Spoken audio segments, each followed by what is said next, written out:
and to the republic for which it stands, one nation, under God, indivisible, with liberty and justice for all.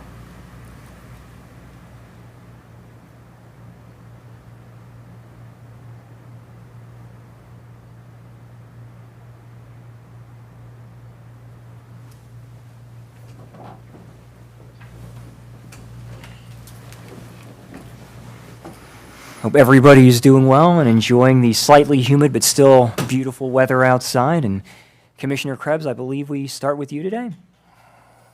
Don't know. What we do now. I'm going to steal everyone's thunder, so I'll start with National Night Out. We had National Night Out on Tuesday night. I'm sure everyone participated in that. It's wonderful to see all of the law enforcement and the EMS and fire and all the local programs that come out. We had the robotics team out. We had, everybody, lots of different activities. But it's a time for people to be able to talk to their fire and EMS and have conversations with them. And we gave out free French fries, and we had hot dogs and some other things. But every community is it's a time to get out and meet each other and see each other. And we don't often do that enough. And to also have we had at least a half a dozen or a dozen police officers. Our local town was there. Ours was sponsored by the town and several of our fire departments.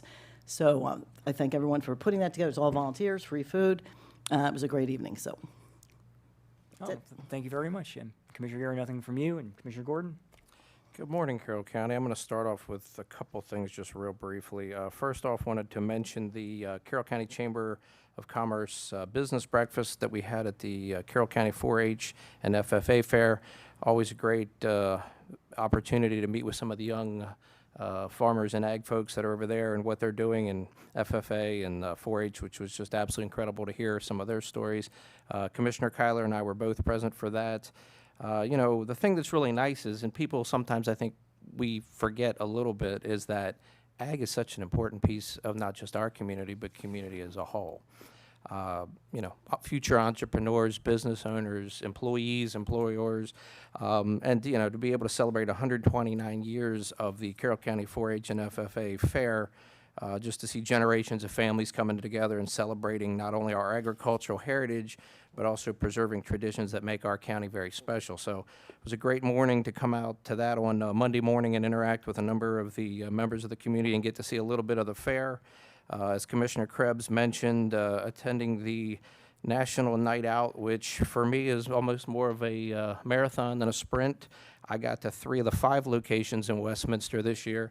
Almost made it to 4, but we got meleeed by or slowed down by a balloon sculptor and a 40-minute wait time, which was fine because the kids were having a great time. But always wonderful to see just everybody turn out from, you know, the Boys and Girls Club, the Health Department, Care Healing, Westminster PD, Maryland State Police, Sheriff's Department, Westminster Fire, our county fire and EMS, and of course I have to give a big thank you to the GFWC Junior Women's Club of Westminster that hosted the location at Dutterer Park. Just always a great time to get together, and we had, you know, various food vendors at location. Mission Barbecue came out. There were a number of other snow cone and snowball vendors at various community spots, but just it's good to see community get together and do what community does best, which is work together. And we are just exceptionally stronger working together than we are individually or separate. And I think this was just a great night to point that out. Also wanted to be just mentioning real quick in regards to the fair. I was unable to make it last night, but wow, talk about just absolutely amazing numbers at the cake fair, at the cake auction at the fair. So I don't know if anybody was following that, but the grand champion baked item was $15,000 this year. So congratulations to Herbert Martin for his $15,000 baked good. And then, of course, the total last night was $113,625. And if that doesn't tell you we don't care about community and each other, I don't know what does. So great to see that money going back to our community. Just absolutely amazing. And then also wanted to mention very briefly, coming up on August 14th from 6:30 to 9 p.m., there is an event coming up. It's the Community Harvest. It's an evening of food, film, and discussion to benefit Carroll County Food Sunday. That'll be at the Carroll Arts Center. Minimum proceeds are $5 a person. You can donate more. All of that will go to Carroll Food Sunday. And just a great opportunity to come out and support those indeed in our community. And that's all for me. Thank you. Thank you very much, Commissioner. Commissioner Kylan. Thank you. And I'll start with the Carroll County Ag Fair. And yeah, the breakfast was great, and 60-some people there. It was a good crowd. a good turnout. And it's interesting. Rhonda and I, one of us has been to the fair probably every day since it started, and it's just a great event. If you don't get out, it's you pay for parking, and most everything else is free. There are events where they charge, but it's just a great place to meet a lot of people. Last night was the cake auction, and Rhonda bought 2 cakes, and they're upstairs, and please eat some. Rhonda bought 2 cakes and then put me on a diet, so I can't eat them. And the livestock sale is Friday night. I think the buyer's picnic starts at 4, and the auction might start at 5. It starts pretty early. They've split it up into in the building and outside the building, 2 auctions going on simultaneously. Plus, you can do virtual. And it's interesting. You mentioned Carroll County Food Sunday. You can buy an animal even if you don't particularly want the meat, and donate it to Carroll County Food Sunday and several other nonprofits. So you can do 2 things at once, and yeah, it's great fair, great people, love to see them, and not crazy. I don't know what the right word is. They were very ambitious, the bidding last night, and more power to them. The turf field at Carroll Community College, they're ready to lay the turf. We actually were set up to go watch them lay some turf, and the turf didn't arrive yet.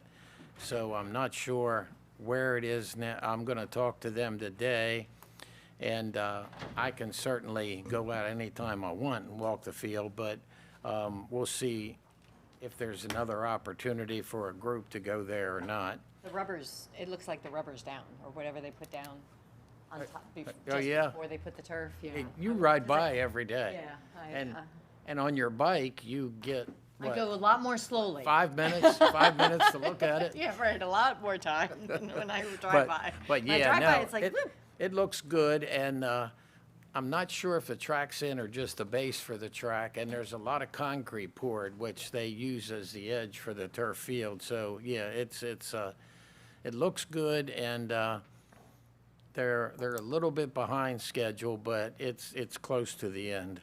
And if you ride by, you can see it from the parking lot. You can see it from 97. I'll mention National Night Out. I missed it for the first time in many, many, many years. Carroll County Times did a photo article on Manchester's National Night Out, but Rhonda and I went to the Oriole game, and they won 3-1. We have, which again is life in the fast lane, and I don't know how much. They're knocking at the door for playoffs, but I don't know. I got a feeling at the end of the season they'll still be knocking at the door. But it's great to go and see them. It's great to see them win. We have season tickets, and between this job and campaigning, this is the first game we've been to. So even though it was National Night Out, we went.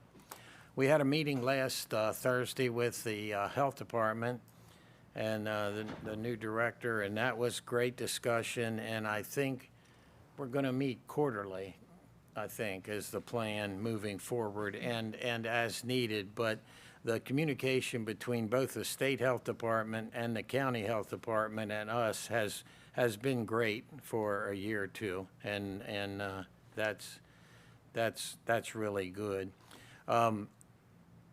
The Freedom Small Area Plan has a public meeting tonight, 5 to 7 in Eldersburg, and that should be a very active meeting.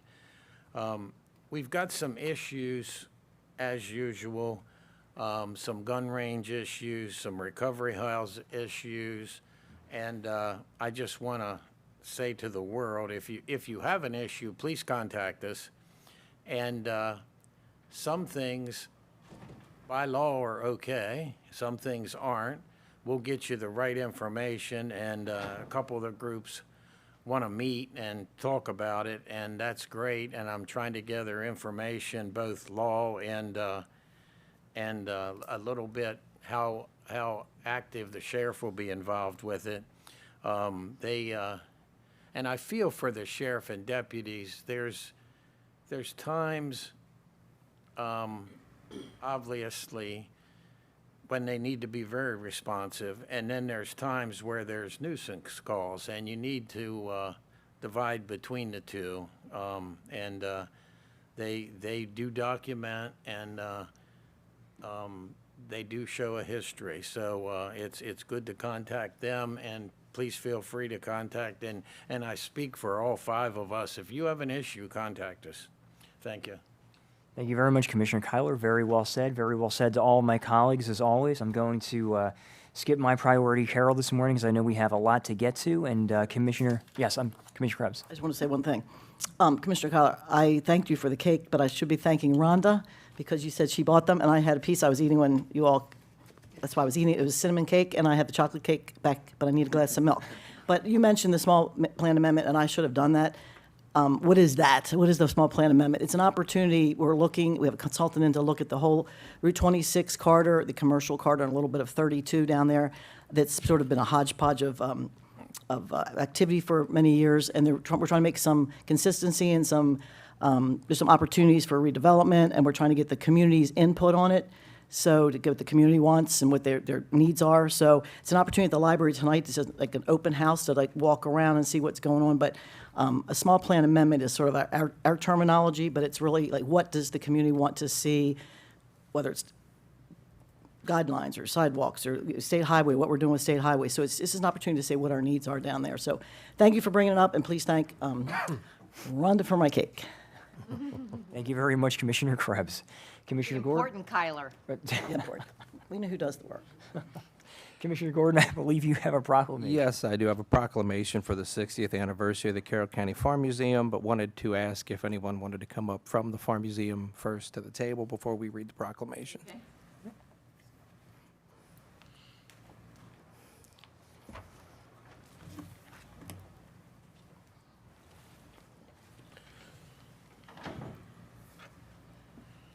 Good morning. Good morning, Commissioners. Good morning. I'm Jane Sewell, I'm manager of the Carroll County Farm Museum, and with me today is Ted McNett, who is the acting president of the advisory board of the Farm Museum, and Denise Beaver, who is the director of economic development. I've also got a couple people from the advisory board behind me. I know Judy Fortin is here. Is there anyone else? And a number of the staff from the Farm Museum. We're here to celebrate the 60th anniversary of the Carroll County Farm Museum. I want to give a very brief account as to how the Poorhouse Farm, or the county home, from 1853 to 1965 evolved into the Farm Museum in 1966. From Carroll County Master Plan, which was approved by the county's Planning Commission and the Board of County Commissioners, a special committee was formed called the Feasibility Committee. And on January 19th of 1965, the committee submitted a letter of transmittal to the commissioners. And I want to read just a short portion of that letter.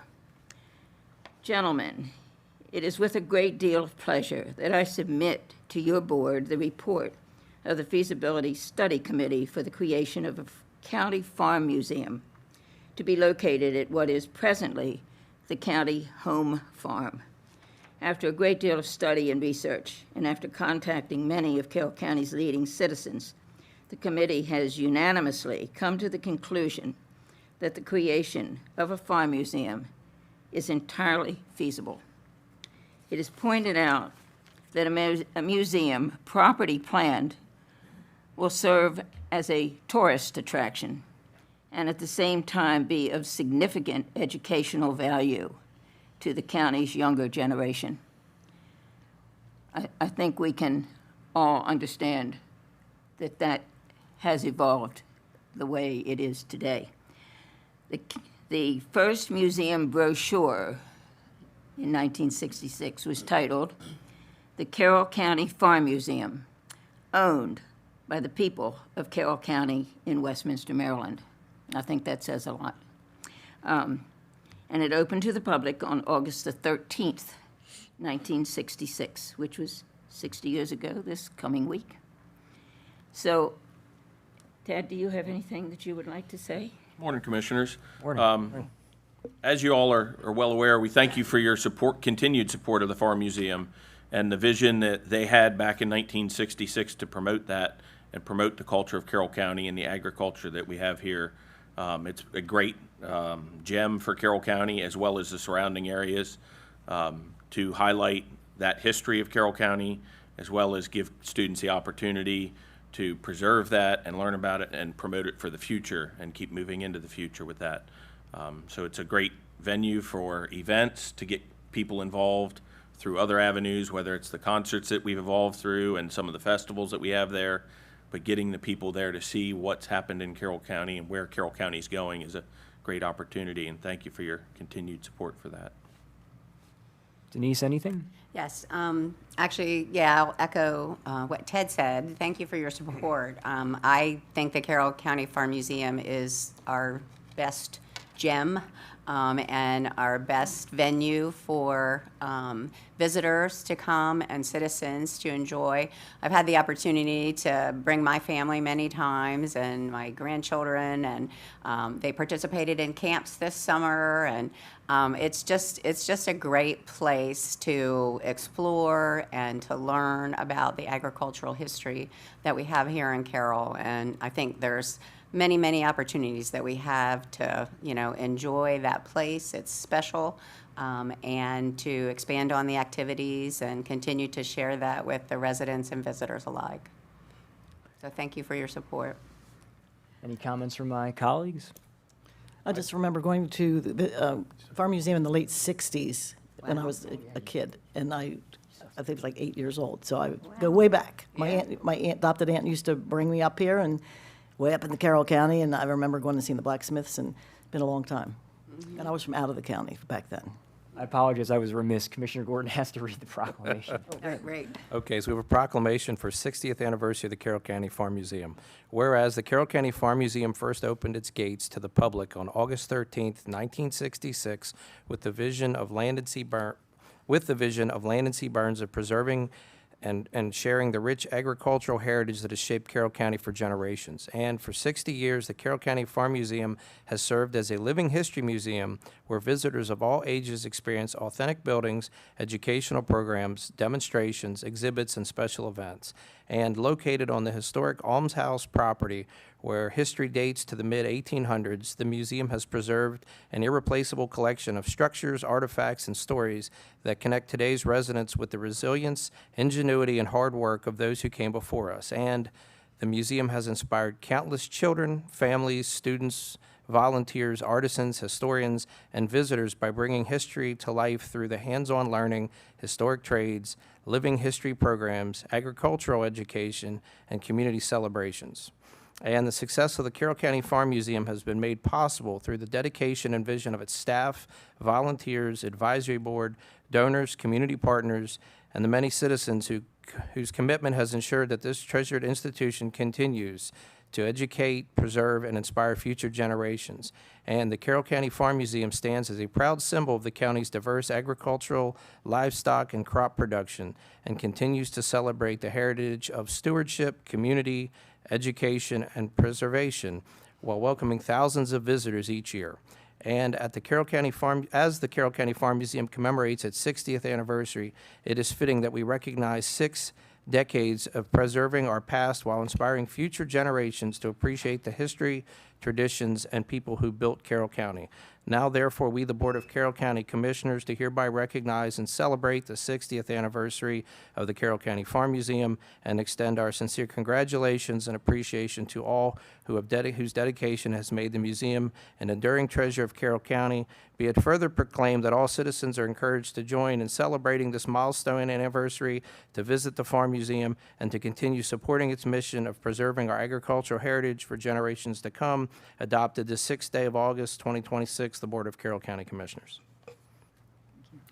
And I'm going to make a really brief comment after that proclamation, and I'm just going to say thank you. Your people do a masterful job at maintaining that property. Your board, your staff, without question, your maintenance folks, which they really, all of them are unsung heroes, but I think sometimes people, we all kind of come to expect things without realizing what goes into that. And your maintenance staff is beyond anything I've ever seen. They put their heart and soul in their work, as do the rest of your employees. But I just want to say thank you to them, because without all of them collaboratively, we wouldn't have this gem today. So thank you. Thank you. And yeah, thank all of you, and I got the maintenance staff, thanks for getting Brian to realize after 6 boys that they needed to like slow down. I don't know how he has time to work, but he works a lot. And thank you to the board, you three, the staff, and all the many, many, many volunteers you have out there. You coordinate them well. Thank you. Very well said. Do we do a picture? Sure. Can I say one thing? Yes, please, please. We have this poster that I want everyone to see, and I brought this here for you all. But this poster was created by and designed by Commissioner Vigliotti, and we are very, very grateful to you, Commissioner. Thank you so much for this. You're very And this welcome. I am bringing for you all to have. Keep Thank up you with. very much. You know, So Commissioner, you do have talent. Maybe. All right. One or two, one or two. I'm curious, though, I have to ask one question about the I think poster. I think they've said Is there a goat or a sheep or a chicken or something that we should have on that? What about your oxen, your ox? Yeah, I'm just giving Oh, you a I hard didn't time see the about this. maybe a plastic pig. That was right, it was a plastic pig. I couldn't remember what animal it was. How, do you have, everybody ought to be in the photo. I don't know Yes, if we need to stay up here. or- Everybody come up, please. Yeah, You- bring you everybody need- up. We need all of you. Thank you. You're everybody. Thank you. Thank you.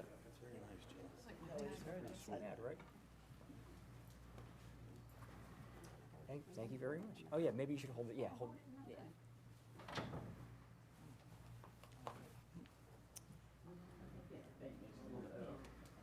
Come this way. Okay, photographer, boss them around like you do us. Understand?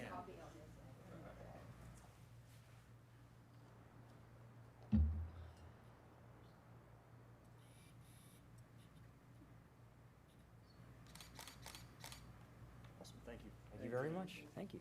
Thank you, guys. Thank you again. Thanks for everything that you do. Absolutely. Appreciate it very much.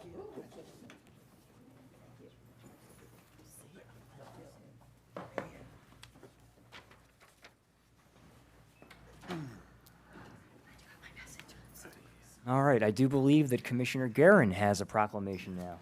We do. It's like, we have a proclamation for Emergency Management Awareness Month, one of my favorite subjects. I know Ms. Hawkins is here with some of her crew, so welcome. Welcome, everybody. Yeah, I think emergency management and fire and EMS and everything that we do here in Carroll County is one of the commissioner's favorite subjects, because we do it really, really well in Carroll County. I think we're one of the best, so welcome. I do have a proclamation. I'm going to go ahead and read it first. We'll get that out of the way.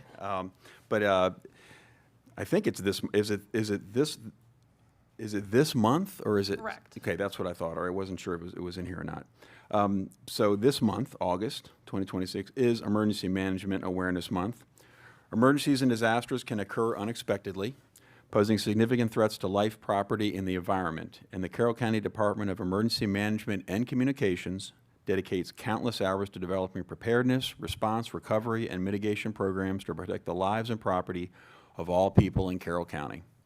Emergency management professionals across the nation are charged with establishing and maintaining the capabilities necessary to effectively direct, coordinate, and support emergency management and disaster response and recovery efforts. Now, therefore, we, the Board of Carroll County Commissioners, do hereby proclaim August 2026 as Emergency Management Awareness Month. Thank you for being here, Ms. Hawkins. Thank you. Thank you for the proclamation and for your support.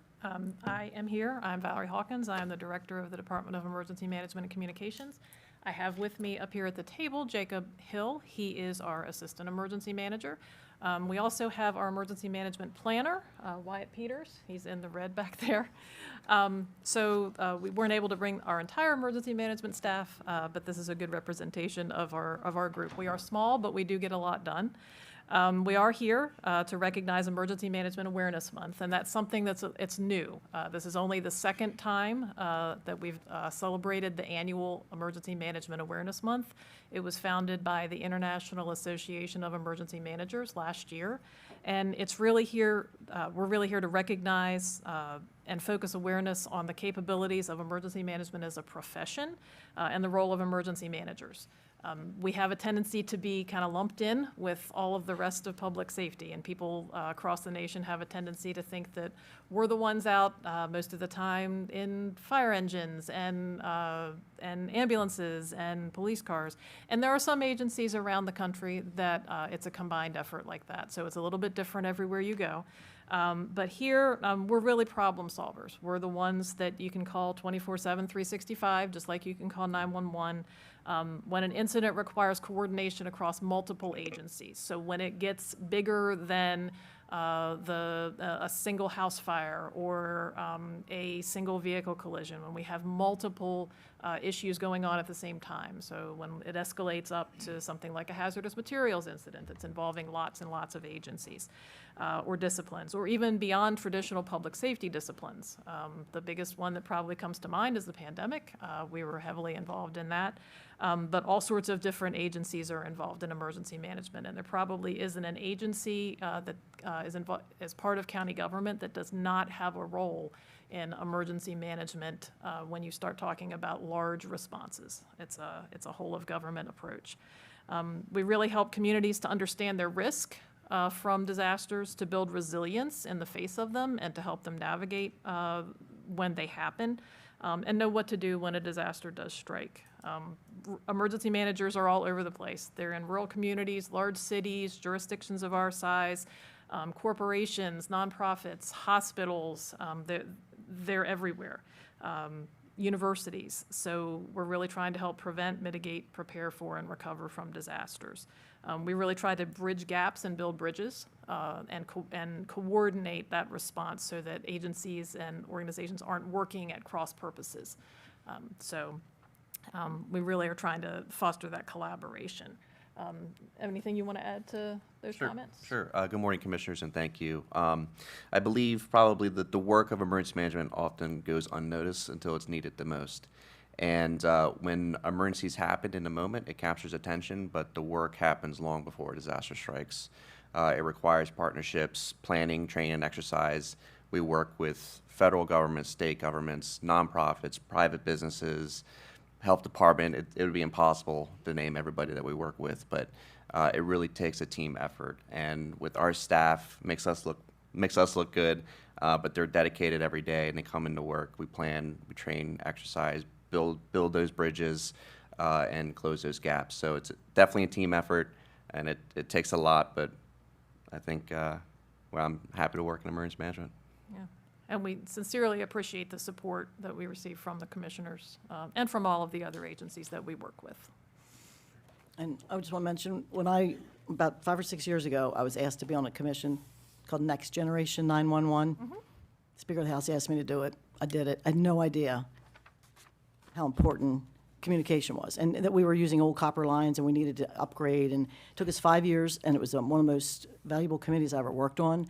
And that's what made all of us raise the awareness of how important emergency service, not just the communication with, hey, you pick up the phone. In the old days, you picked up and dialed it, and it went through your copper line. Now you got cell phones which aren't connected. So we had to change the entire system in the state. You pay for it on your telephone bill. That's what the $911 charge is for, so everybody knows they're paying for it. But I think we all got us lay people got a much greater appreciation of that communication piece and how important it is from wherever you are at that very moment. We all now have texting to 911, but we also, the preparedness for all the disasters. And you're that key person in the middle, the system, the 911 operator that's faceless. And in recognition of that, we decided to make our former director a cabinet-level position, and I sponsored the bill. So we raised that awareness that he has a seat at the cabinet now with everyone else's education, because that's how important we realized that it was. So I was proud to be a sponsor of that bill. It might be a name only, but it's not. It really does elevate that we now have the Department of Emergency Management in the state of Maryland that's a cabinet-level position, because I certainly recognize it way more than I appreciated it in the past. And you hope you don't use all the preparedness, but you have to be, and we expect it. And it's also every time when you dial that number, somebody's ready and prepared, and from any place where you are, even if you're out in the middle of a field somewhere.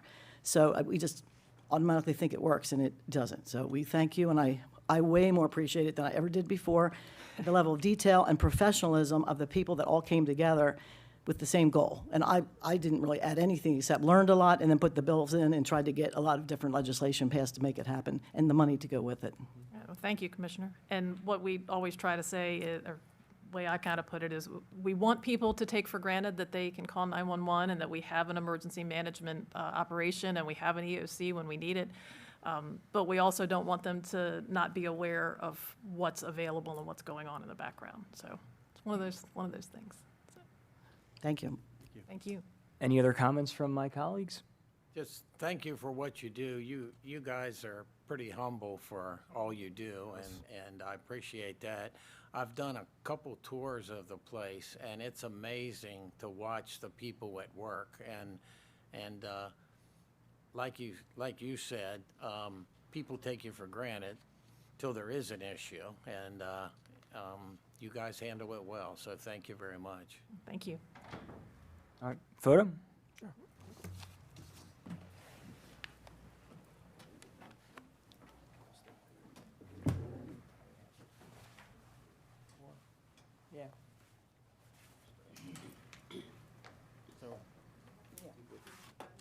Yeah, good idea.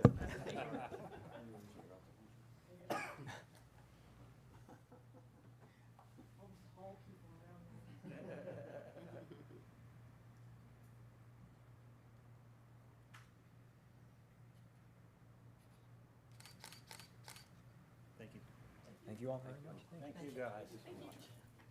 Thank you. Thank you.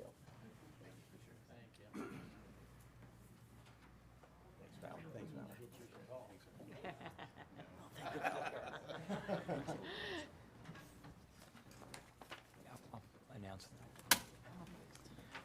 All right, up next, we have item number 2, renewal for support for maintenance of computer-aided dispatch. Everybody's here. Good morning. Morning. The Office of Procurement Cooperation of the Department of Emergency Management and Communications requests your approval to award the renewal of support and maintenance of computer-aided dispatch, software interfaces, field mobile applications, and licenses to Keystone Public Safety, Inc. in the amount of $278,023. This amount is approved in the FY27 budget. All right, good morning again, Commissioners. I'm back for this one, and then I also have Adam Harris here with me, who is the Assistant Manager of Operations for the Emergency Communications Center. As James mentioned, this agreement is to ensure that the county's computer-aided dispatch, or CAD application, and all of its associated operations is supported 24/7, 365 by Keystone. So the whole idea behind this is to make sure that the county's emergency services dispatch operations are functioning all the time, correctly, continuously, without interruption. This includes a lot of different facets of what fire, law enforcement, emergency management, communications all do every day. So it is something that's supporting and underpinning the communications operations across the county all the time. I move the Board of Commissioners approve the renewal for support and maintenance of computer-aided dispatch and related services to Keystone Public Safety, Inc. in the amount of $278,023. We have a motion. Do we have a second? Second. We do have a second. Any discussion? All in favor? Aye. Opposed? The motion passes unanimously. There, yeah, Thank you. Thank you. Next up, item number 3, the approval to submit application acceptance of award, the FY27 Violence Against Women's Act. Good morning. Good morning, Commissioners. Sir, how are you? Morning. Good, good. I guess we have a good news and bad news type scenario. The good news is, crime in the county is at record lows, particularly over the last 2 years. The bad news is that we still have domestic violence that occurs in this county, so somebody has to deal with those types of cases. And that's the purpose behind this grant, because it fully funds my domestic violence prosecutor, Ray, who's seated to my right, and she handles those cases diligently and competently. So I'm going to let her say a couple words. Good morning, Rachel Pietkevich. You see why I let her pronounce her own last name? I saw how you did that. Clever. It is, it is what it is. Didn't pick it myself. I know how you feel. I just wanted to say, I went to law school for the purpose of handling these special victims cases. Starting back in 2015, I was a domestic violence victim advocate for the Anne Arundel County State's Attorney's Office. Eventually made my way to Carroll, and it is such a privilege to be in this position to serve this unique class of victim that is so unlike any other crime victim that we encounter in our work. Victimless prosecution, evidence-based prosecution is so critical with these cases. As I'm sure you can imagine, there are hundreds of reasons why a domestic violence victim would be reluctant to participate enthusiastically in this public, grueling process. And so we're always looking forward to new ways to enhance our cases that don't put all of the weight and the pressure of a conviction on a domestic violence victim. I'm working on a little project right now with our interns to prioritize the jail calls that we're listening to. Defendant statements are super helpful in these cases, so I'm always trying to find different ways to get the job done. Thank you. I move the Board of Commissioners approve the submission of the FY27 VAWA grant and accept the award. We have a motion. Do we have a second? Second. We have a second. Any further discussion? All in favor? Aye. Opposed? Okay, the motion passes unanimously. Thank you. Thank you to very both of much. you. Appreciate it very much. Thanks for making it to the right county. Yeah, thank you. Thanks for being here. Exactly.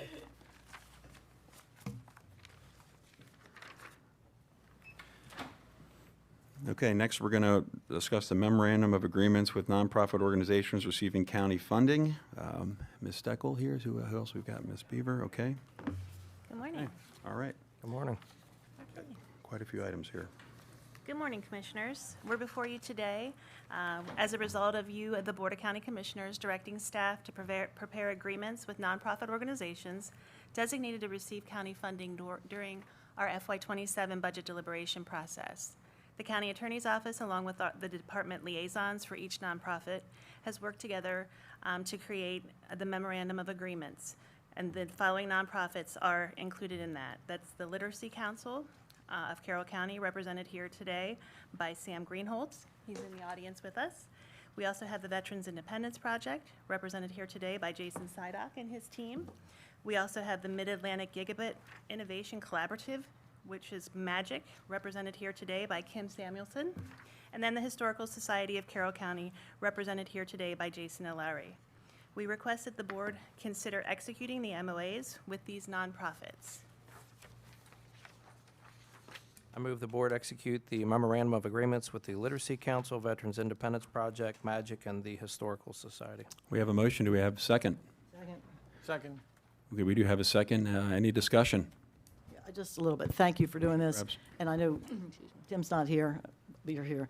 And this is something we need to do, is have these stuff in writing. However, this is pretty extensive, and I'm hoping that we're not going to, some of these guys are little, and we asked for insurance and indemnity, a lot of things in here. I don't know if it's a burden on some of these small nonprofits for some of these with the insurance. And also, in the future, we should put in there, make sure they're maintaining their 990s.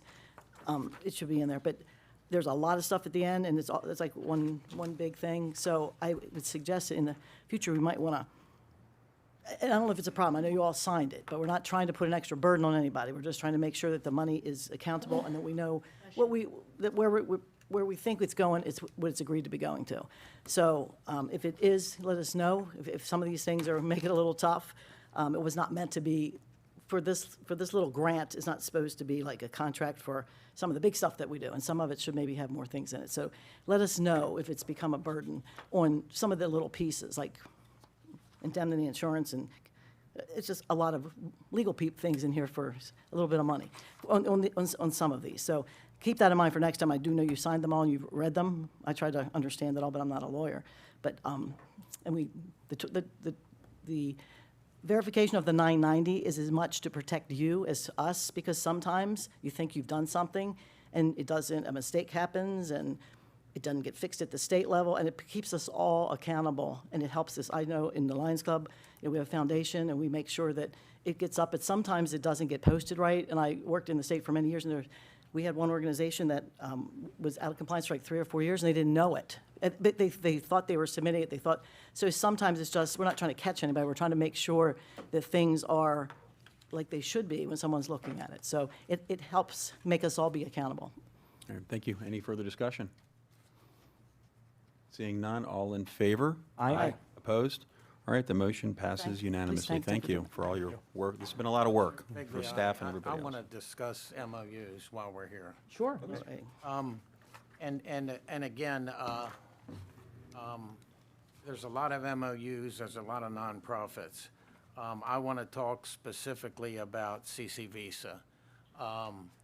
We, the commissioners, delayed the money that flows to them over an MOU, even though it's state law that they get the money. So an MOU may not be necessary, may be necessary.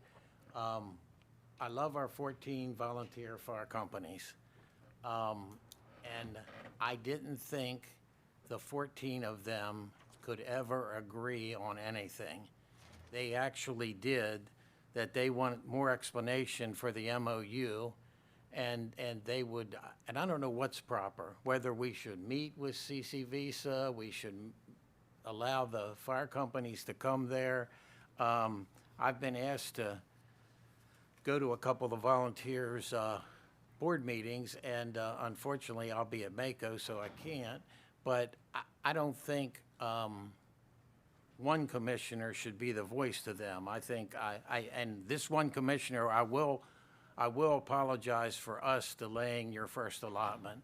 And I don't think it was intentional. I think it was more and overlooked with all the pile of MOUs. But what do we do for CCV? So they I think all 14 of them voted they aren't interested in signing it. You're talking about creation of more clarity or specificity for the MOUs? Yeah, well, for CC Visa, like these four signed them as written, and I appreciate that. And you guys helped speed up the process, and now we owe you money. But we delayed the process for the volunteer fire companies. I don't know if that money's we decided last Thursday it should happen, so hopefully it has. But they don't understand why they got an MOU, and they don't understand what exactly it means. So therefore, just like anything else, with lack of knowledge, you get offended. And they're, like I say, and they're going to yell at me for this. I didn't think the 14 of them could agree on anything, and they did on this. So we need to do something. I don't. What do we want to meet CC Visa? Do we want to So, at the have moment, legal explain the MOU to us so we can talk to them? What do we want to do next? Well, I would like to think that- ask, yeah. I think that's part of it, is to get an understanding of where the MOUs are between us and between them, just so we can understand. so they have returned it to us with edits, and, Well, right, and I'd like to, and right. that's where it stands at the moment. Our legal team is looking at the edits along with, Chief Robinson, and that's where it stands at the moment, so. and that's what I think I alluded to. Every organization is different, and because we don't give grants, we just sort of give you money in the budget. We just have some agreement what it's going to, and I think maybe we could be a little more deliberate and not just have one big cookie cutter MOA for everybody, because CC Visa is already in state law. It's already in our Carroll County part what their role is. The thing we were trying to do this year, they needed some additional revenue, and because we have the professional staff now, we were trying to make sure that the revenue they were getting for extra things, there was accountability. And a budget process that was the same for all of them, because we didn't really have it written out like, these are the things you get to claim. They would just put their budgets together, didn't have a lot of guidance. So we asked them themselves to, Joe Dennis, who's been in front of us several times, to go to them and say, hey, how should this work? We didn't dictate it to them. They sort of created it. These are the things we think the county should help us pay for the volunteers, and these are the things we should do through fundraising, and we're going to make a budget process that's similar so they're all budgeting the same. It's not just this one's budgeting for this and this one's budgeting. So they all got together. I didn't want anything to do with it. And they put together and presented to us, and they agreed on that. And then we gave them additional funding because of that. There were some items that, there's some uniqueness to how things happen with maintenance and things, and they figured out a way to maybe handle that. Because some days you have an engine breaks, and sometimes it doesn't. How do you budget for it? But they figured all of that out, and it was a great collaboration. That's what was supposed to be sort of, I don't even know if that was in the MOA or not, but there's a lot of things in here that are already in state law, and I don't know that we need all these things. So maybe we should, I'm not disagreeing with it, but maybe we should look at each unique situation and see how extensive it needs to be or not. It was a unique MOU. It was not a quick cutter. First of all, these two ladies have nothing to do with it. No, I'm sorry, no. Can we have these guys? Oh, yes, I apologize, but- please. They're done. But feedback in the and, next year, if there's feedback from these organizations that some of this stuff is a burden, we don't want it to be a burden. I understand. So what There are should we edits, do yeah. next? Should we, in close, should we review this MOU so- with Yes. legal? Yes. And again, CC Visa So can I, represents the 14 volunteer fire companies. And it's, like I So- say, I love them all, but it's cumbersome communication because it's several steps. And we need to make sure we're straight with it and we communicate to all of them the same message. So what makes sense is, as I said, that we just received a few days ago the MOU back from Visa with their comments. Legal and the chief are looking at that, talking to each other. It was our intention then to bring that to you. Okay. In a closed, because it's negotiation, and then we take it from there. So that was the intention. Do we need to adopt I don't remember what we did when Joe came to us, Mr. Dennis, and should we adopt that? Like, this is our framework for how they're going to be reimbursed and what they expect, or? Well, I don't. Well, we'll see what the edits are. We'll see. We'll take a look, because I don't know if we really got that far. So again, my opinion is we'll do exactly what the county administrator suggested. We'll take a look at that MOU, and we'll see if we need to make any changes. Every organization's unique, but I want to make it clear, this whole issue, the MOAs, MOUs, whatever you want to call it, the majority of the Board of Carroll County Commissioners agreed that we were going to take a look at these because it's not our money. It's taxpayer money, whether it's going to a county department or a nonprofit. I'm sure everybody in this room understands that. So that's what this whole MOA, MOU issue is about. It was not about to make things more difficult or to make things more laborious for any of these organizations, because if we didn't want to give money to somebody, we wouldn't do it. So we all agreed to that as well. So I just want to put the issue of the MOUs in context And I'm sure I'm glad you raised this, because it's very important. It's a good But thing. we'll discuss it, It's a yeah. good thing we're looking at it, but there's unintended consequences, Exactly, and we yeah. need to address those. Exactly, yeah. So, Yeah. we don't have a meeting next Thursday, Correct. so it'll be The following week. 2 weeks from today until we look at that. And I'm going to share with the people that's contacted me that we are looking at it, but like a lot of things, it takes time, but they have the luxury of state law, so money's flowing. We're not holding up any money, and I was even asked by one of them, what about the next quarterly payment? And I said, we're slow, but I don't think we're that slow. And that's one of the things I wanted to look at, and some are still here. Some of the reporting is, twice a year. We don't want to make that onerous either. We have, So keep in mind, we already have many of these agreements in place with what we consider the traditional nonprofits, and we have not found that that's a problem for them. So I doubt that we will. But if we find it to No, be, it just, we will. and I don't know what the original ones Bring were. that back to you If they next had the time. insurance requirements, but, Yes. what's additional on, and was it sort of similar? It'd be nice to compare what we had and what, okay. Yeah, that's what we based all of these on. Yeah, the existing agreements that we have with the So other. there was no change for most of them. And I want to thank the volunteers for reaching out about this, because Yes. I'll be honest, until a week ago, I didn't even think about their first allotment. And if they wouldn't have alerted us to it, Right. it could still be going on. So thank you for reaching out. Communication is always good. And thank you, Commissioner Kyler, for bringing up the MOUs of the fire companies. I didn't realize the fire company was going to even get an MOA, but that's okay, because it's in state law, but. All right. Any other thoughts on this particular topic? All right, we'll move into item number 5, contract award for Prime Care Medical Incorporated for FY 2027 medical services for the Sheriff's Office.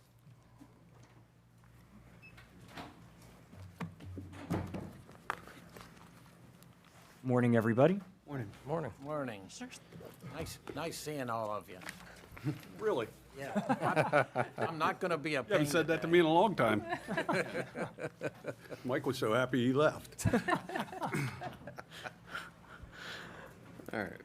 The Office of Procurement in cooperation with the Carroll County Sheriff's Office requests approval to award a contract to Prime Care Medical, Inc. for inmate medical services in the amount of $2,093,649.28. This purchase will be made utilizing Cecil County's RFP 26-006 that was competitively bid. The funds are approved in the FY27 budget. So good morning, Commissioners. Just a Morning. few comments on this. This is our current medical provider for the detention center for all of the medical services required. They're a wonderful organization to partner with. They do a great job, a lot of responsibility, a lot of moving pieces, and a lot of people to take care of. We basically run a hospital and a hotel 24/7, 365 out of that building. So this is just a renewal. We're continuing with them. Like I said, we're very happy with what they do and their services, and we're just looking forward to continue the partnership. This is all medical needs, so just so you know, it's pharmaceuticals that come through here, mental health, all the medical screening that comes in and out of the jail. Prime Care Medical takes care of all of that for us. MAT, Dental. the medical assistant program, or the medicated assistant program, and dental. So everything comes through this particular company. Any comments, questions, or direction from the board? Move the Board of Commissioners approve the contract award to Prime Care Medical, Inc. for the inmate medical services in the amount of $2,093,649.28. We have a motion. Do we have a second? Second. We have a motion. We have a second. Is there any discussion? I wanted to ask, how much of this is offset by Medicaid or MAT grants? This I knew- particular thing is not, this is for just the inmate medical services. So we talked about MAT much earlier in the year for that. That's completely separately funded. This would be for their expenses that we are required to cover. So if they work on any Medicaid, Medicare, anything like that, that's all separate. That's not part of this. They'll file So, for that. and- Yeah, this is, the opioid restitution fund takes care of the MAT program, but MAT is administered by So by these are Prime their Care. costs and our expenses we're required to So pay. do they still bill, so If they could bill, they do. for like even for Medicaid, who, They can. Prime Care works with any of the incarcerated individuals that need to, depending on the program and where they are. Yes. Now, we have some people come in that are That have. actively and need to see a cardiologist, that are, have diabetes, that are going and, to doctors, and they already have medical insurance, and they may bill that insurance So company or so go back that and forth. these people are billing Medicaid. The reason I'm asking, If because. possible. Because years ago, we didn't let inmates have the Medicaid while they were in jail. And then we changed it to having it, them being able to get the Medicaid in jail. I was just trying to figure out where it offsets it. Does it offset here, or they collect additional money if they are able to, because Medicaid would So cover we- that We many. have expenses. So there's two pieces to this. There are the monthly costs to cover the fixed expenses, staffing, et cetera. Then what also happens if there are additional pass-through expenses, so for example, medications that aren't covered anywhere. So once all that is done, the vendor then passes on the dental expenses, x-rays, medications, anything like that. So we have two pieces, like the set monthly costs and then those pass-through costs. So yes, that's at the end after everything else is vetted and covered and paid for. Okay, Like because then even we're adult dental, responsible. isn't adult dental covered now through Medicaid? Again, we don't get into that. That is Prime Care's responsibility. So we just review all of the costs and what we're responsible to cover. I was I mean, hoping just a small anecdote, you think about it, you come into the jail and you may have a prescription for a low dose of heart medicine for blood pressure. We don't just take that prescription. That's got to be reviewed by this medical staff, and a separate prescription's written so that we can monitor. We don't know whether it's truly heart medication or not, or whatever medication you're taking. So it's pretty comprehensive when an individual walks into our jail that may have some health problems. And I'll tell you, everybody that walks into our jail has some sort of health problems. There's very few that show up that don't have some sort of medical issue. I'm just trying to make sure, when we pass the, Yeah, it's, extending it to people in the inmate population in jail, we wanted to make sure, one of the reasons we supported it is so that it would relieve the counties yeah, I of don't think, some of I that. don't think Prime Care is making additional money off of Medicare or Medicaid. I don't think that's what's Okay. going on here. Thank you. All right, any other questions from the board? We have a motion, we have a second. All those in favor? Aye. All those opposed? Motion carries unanimously. Thank you very much. All right. Up next, item number 6, approval to purchase annual renewal for Power DMS and new modules for the Sheriff's Office. The Office of Procurement Cooperation with the Carroll County Sheriff's Office is requesting approval to renew and purchase new modules from NeoGov in the amount of $50,619.87. This purchase will be made utilizing a Sourcewell contract 030425 that was competitively bid. This amount is approved in the FY27 budget.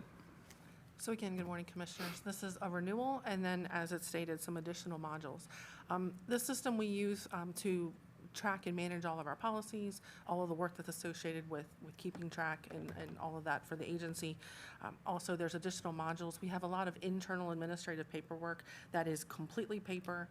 There's a lot of reporting that has to be generated out of it. So they actually have these other pieces that will help us to get away from the paper, store it securely, complete the workflows, and then be able to do the reporting and save us a lot of time with that. So they're able to manage it all together and bundle it up for us. So real quick, what is Power DMS? One of the things that you may remember back in 2015 during the Freddie Gray incident, there were some issues with the officers involved not getting copies of policies regarding transporting prisoners.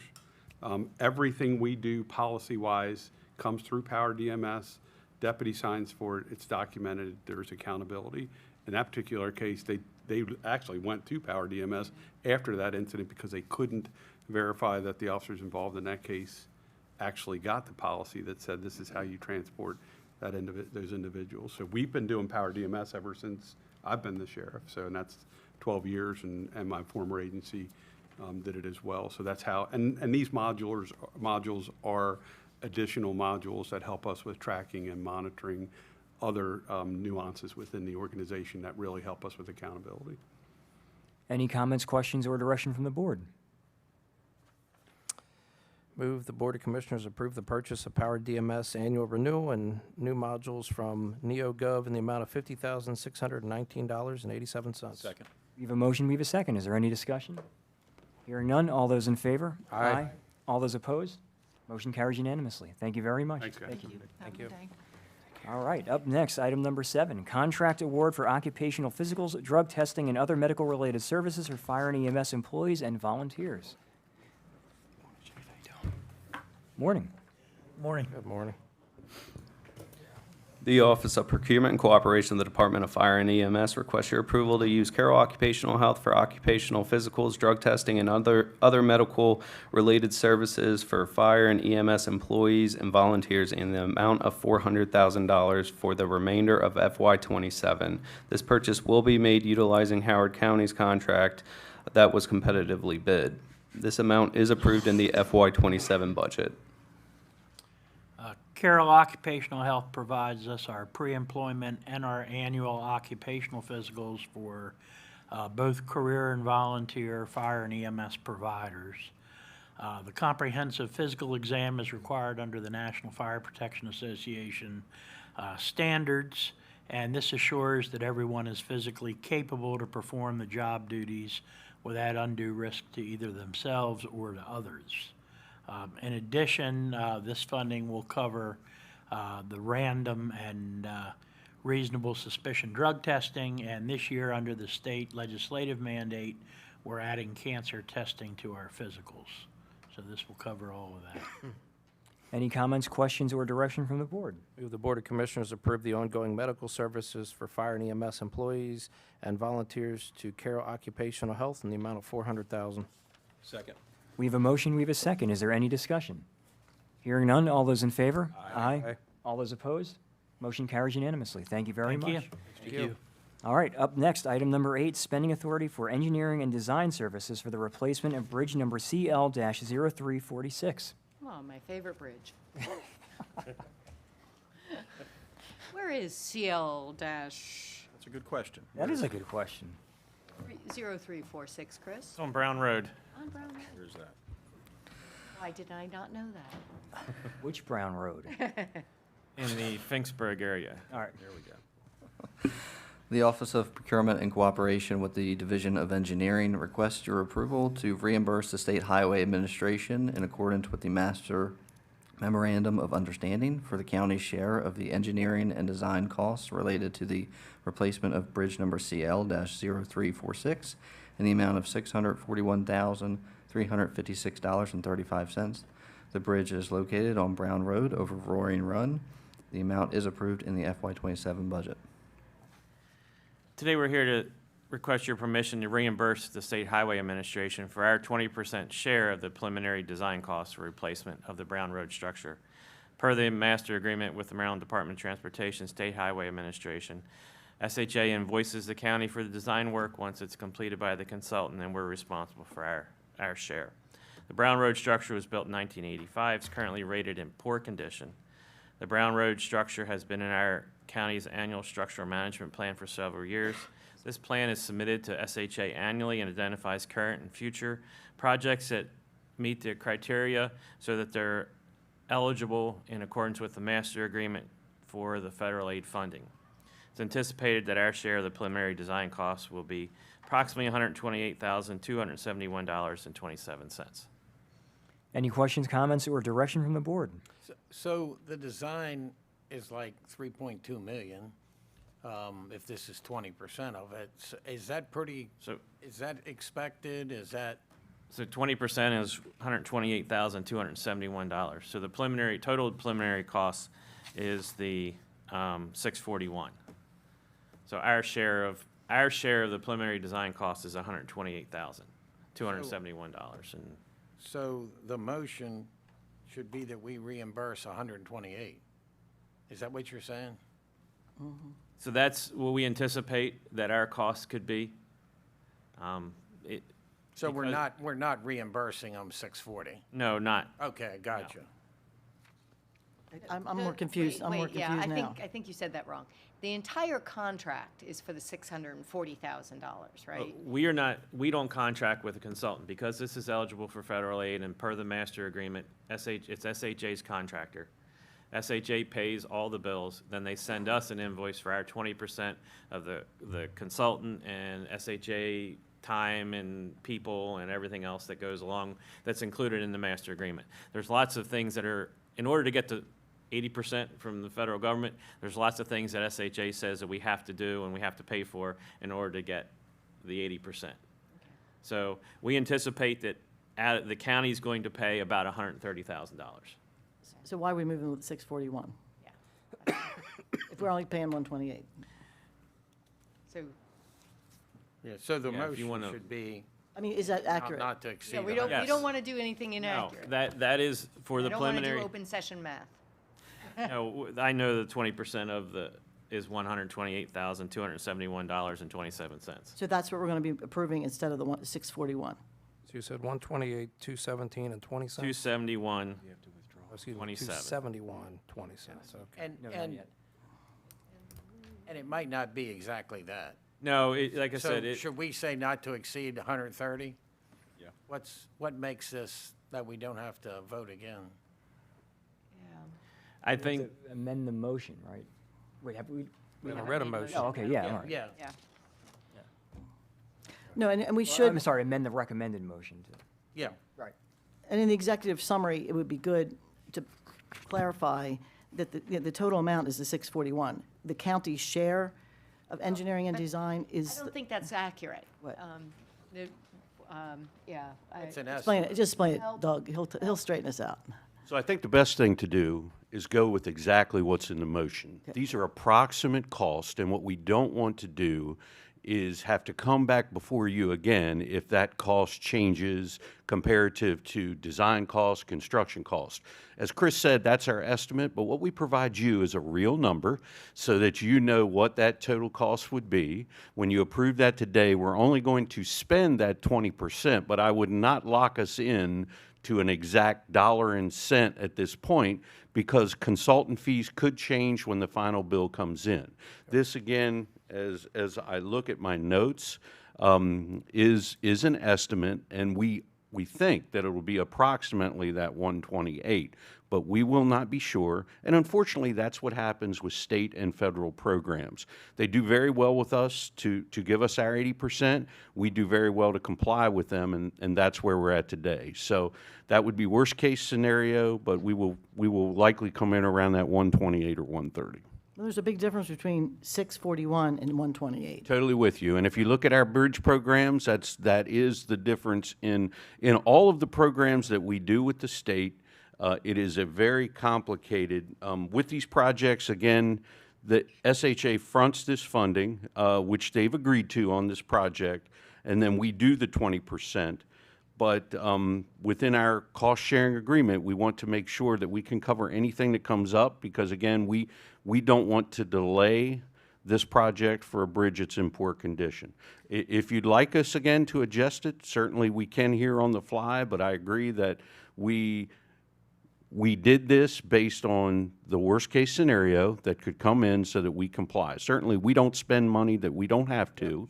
We just want to be ready to proceed because we don't want the state to come back to us and say, well, because you weren't ready or you needed another 2 weeks or you had to go back before your commissioners, it's delayed our project. So that's where we're No, at. I don't disagree with you, Doug, and I understand how this stuff works. I just trying to understand, we have the planning money, we're to design and engineering. Right. And there should be, the estimated cost is X, and we pay 20%, and it'd just be nice to have it a little closer, 600 and 120, 641, and it's got to the cents. So there's obviously a number there that they've come up with, and then there's 128 that's like 6 times as much. It's just nice to be able to explain it. Well, I questioned this, and I'm not comfortable with the motion as recommended. But what if we said, I move the Board of Commissioners approve the reimbursement cost for 20% of the engineering and design service? Right. I don't think we want to do a motion implying we're spending 641. Certainly. But I Now- understand if we just say the 20% of it, then if it's 132, it's 128. You're Full okay. disclosure, we keep the full amount in because it has occurred in the past, maybe not here, but they have canceled federal funding before, which at that point would then make you go back and reallocate that much money to the budget. But, and issues do come up that need additional funding. So certainly if you. I'd rather reallocate it than. That's fine. Then if you, and I believe certainly the 20% absolutely makes sense. That gives us the flexibility to adjust as the price for utility cost, as you know, or other things come in a little bit different. when these projects are placed in the budget, that 641 number is in the budget. But it's shown as 80% funded by state highway. So if somebody's looking at the budget and looking at this, you know. I just don't want State Highway to think that we are going to, No, I we had, yeah. just want to make sure that it's not expected that from them, oh, they got the money allocated, let's just put it to something else. Because This- Right, that's yeah. how they pick and choose, is how I much. think the 20% is, and I just got yeah. a voice from above. I don't care what's in the budget, That also but agrees that that's a authorizing reasonable thing payment. to do. So Okay, that all makes right, so me we're feel going to comfortable. change. Commissioner Kyler, do you want to make a motion? Sure. Withdraw the other one? I'm familiar with Brown Road vaguely. I move the Board of County Commissioners approve the reimbursement costs for 20% of the engineering and design services for the replacement of bridge in the amount of $641. No. Leave the You don't- leave the 641 out. alone. ju- Just 20% of the 20% project. and for- not do the amount of, Correct. okay? Second.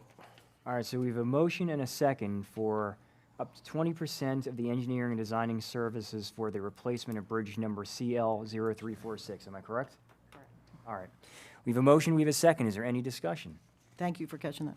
I mean, I'm more comfortable with it. Any other discussion? Hearing none, all those in favor? Aye. All those opposed? Motion carries unanimously. Thank you very much. Up next, item number 9, contract award for the replacement of water valve bolts within the Freedom District Service area. Good morning, Commissioners. Morning. Morning. And bolts don't cost $3 million either, right? Not this contract.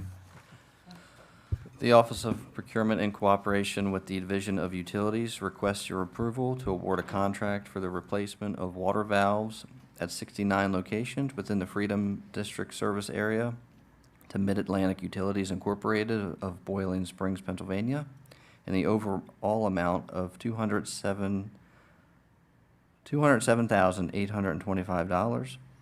This award will be made via a competitively bid term contract. Bids were solicited from 4 contractors, and proposals were received from 2 of these contractors.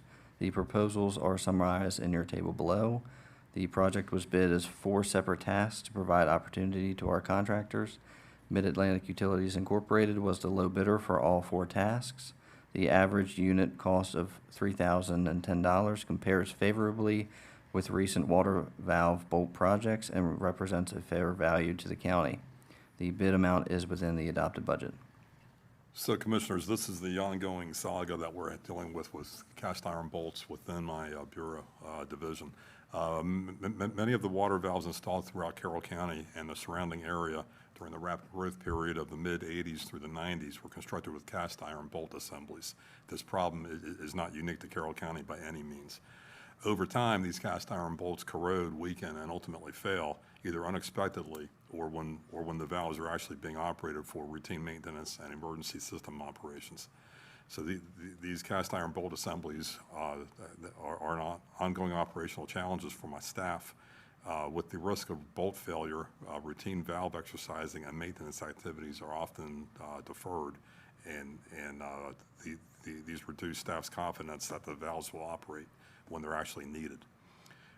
This project is part of an ongoing proactive program to replace cast iron bolt assemblies with stainless steel hardware. Approximately 30%, or 1,087, of the Freedom District's 4,300 water valves are estimated to contain the original cast iron bolts. Upon completion of this contract, 583 of those estimated valve locations will have been upgraded. So this will get us right over the halfway point. And we have a very good history of work experience with this contractor, and this will continue with this project. Any questions for me? Any questions, comments, direction from the board? Does this come out? Oh, good. I met with a citizen who wanted to talk water sewer rates. And one of the things I suggested, when you compare with other counties, we have a smaller group on water and sewer than Baltimore County, Harrod County, whatever, and that spreads out the cost. And I brought up the bolts, and you described it pretty well, as an example of the enterprise fund, costs that are thrown into it. And I said the whole country was using these bolts back when Carroll County did. We didn't do anything wrong, but we now know it's replaced. And you explained that well, but if you could explain one more thing, what's it cost when there's a failure if we don't replace these? That's a very good question, Commissioner. Some of our mains have cost upwards of approximately $20,000 when we call in contractors. what's really helping us a lot over the past several years is my staff has now, is working towards fixing many of these water main breaks internally. So my staff that responds to the after-hours call out directly. We only need to use contractor call-ins on very deep water main breaks or very large water main breaks. Thank you. And I just had a question. So this does come out of the enterprise fund? It does. Because, I mean, it's on our agenda when we get time to look at the different enterprise funds and what comes in and out of them, because I know it's become an issue in our area because water bills used to be real little, and I understand what it takes to maintain it. I appreciate that.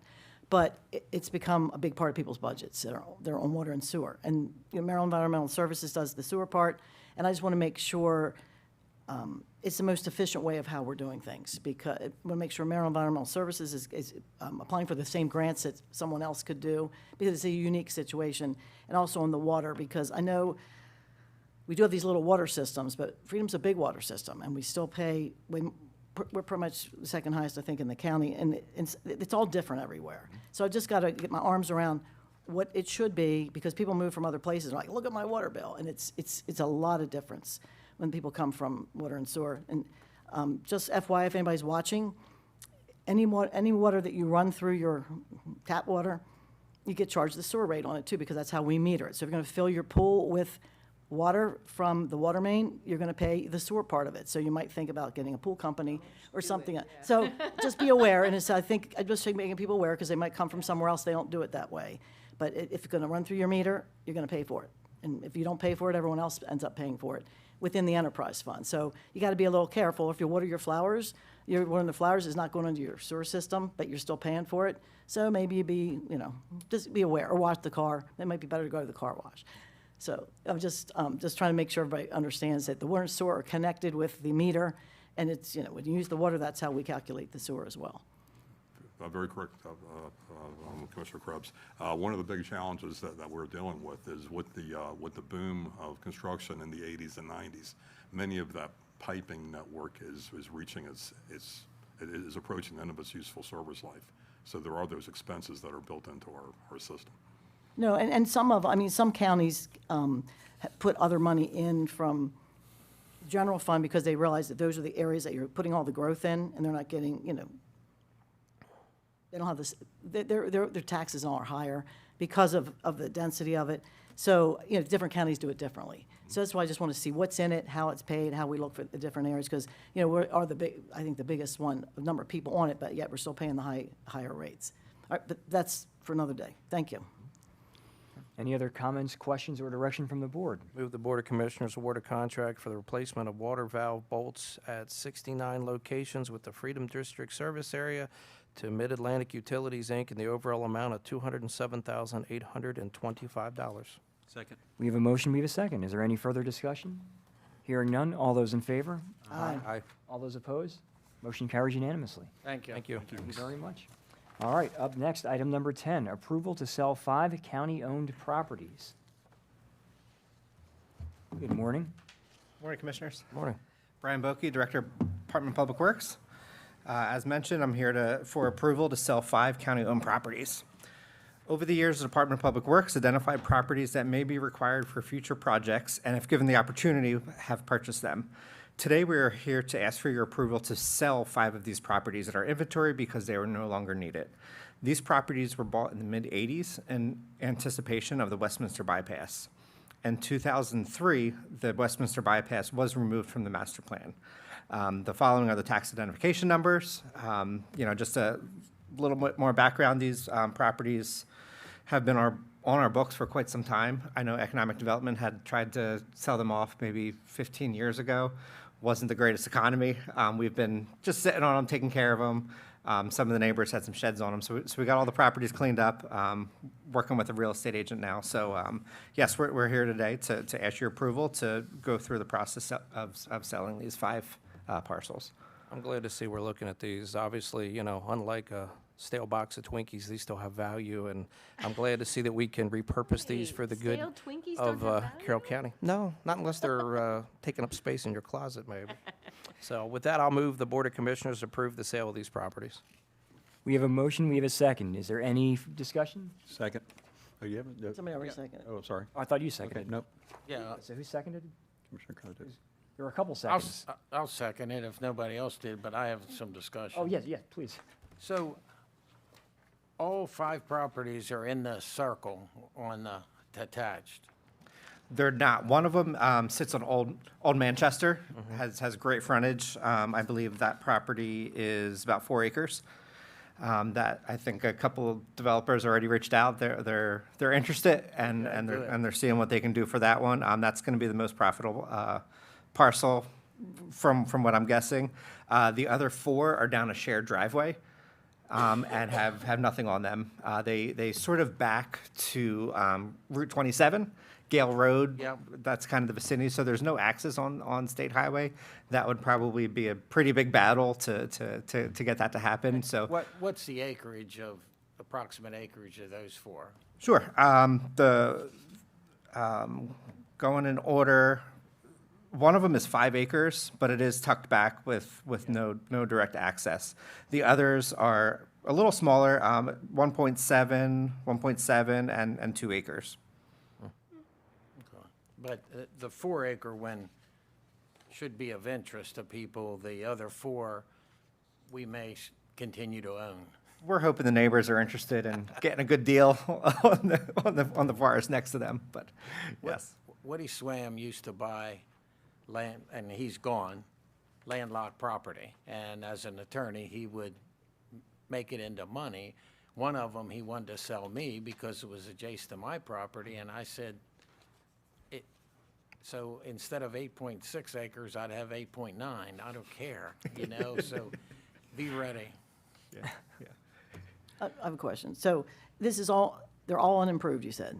Yes. And then the unincorporated areas, so the people that had the sheds on, they wouldn't want to buy it for their shed? We'll see. No, Are they all in the unincorporated areas? Yes. It's not in the town? So, and we get appraisals for these first? Yep. Okay. And then how do you decide once it's appraised? This will go through public purchase. It'll be a closed bid. I believe that's the process. A closed bid. People that are interested submit their application, and then we take the highest bidder. No, years ago, we had some property that was bought for Route 97, and then the project went away.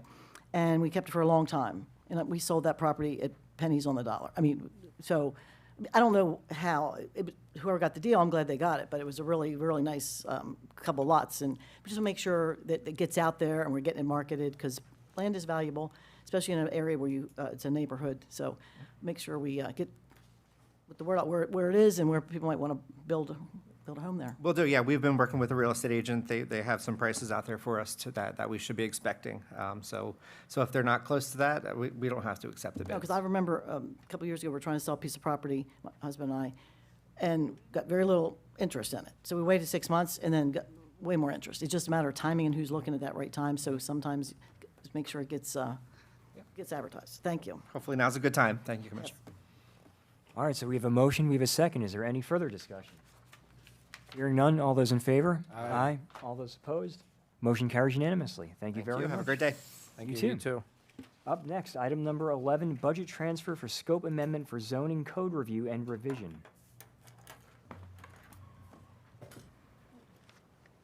Switch seats. Good morning. Morning, Daphne. Let me pull up I have a couple slides here. This morning I'm here to address 2 things with you. It's item 11 and 12. They're kind of companion items. And this is related to a scope amendment for the project we're working on with Michael Baker International on the code review and revisions. Just by way of a little background, for those who need it, we have 3 primary documents that guide our development: our master plan, the Freedom Community Comprehensive Plan, and the Finksburg Corridor Plan. And some concerns have been raised that our zoning codes and development codes are not fully in line with these documents. And as you know, in response to some of those concerns, back in December, a deferral was placed on 4 types of development in the Freedom area. That's planned commercial centers, cluster subdivisions, age-restricted housing, and self-service storage facilities. And in order to try to address some of those concerns, Michael Baker International was hired to evaluate our codes and make some recommendations on potential code amendments. In the course of getting into that work, what we found was that the original scope of work that was laid out, which was to address these 4 uses kind of concurrently and in 3 different phases, was not going to be the best approach in order to address the issue of which uses were higher priority than others. So what we've ended up doing is had to kind of reorient the scope of work to address the uses one at a time. And what this has meant is that we have additional meetings and coordination that's required in order to do each use in order of priority, which you all have directed us to do.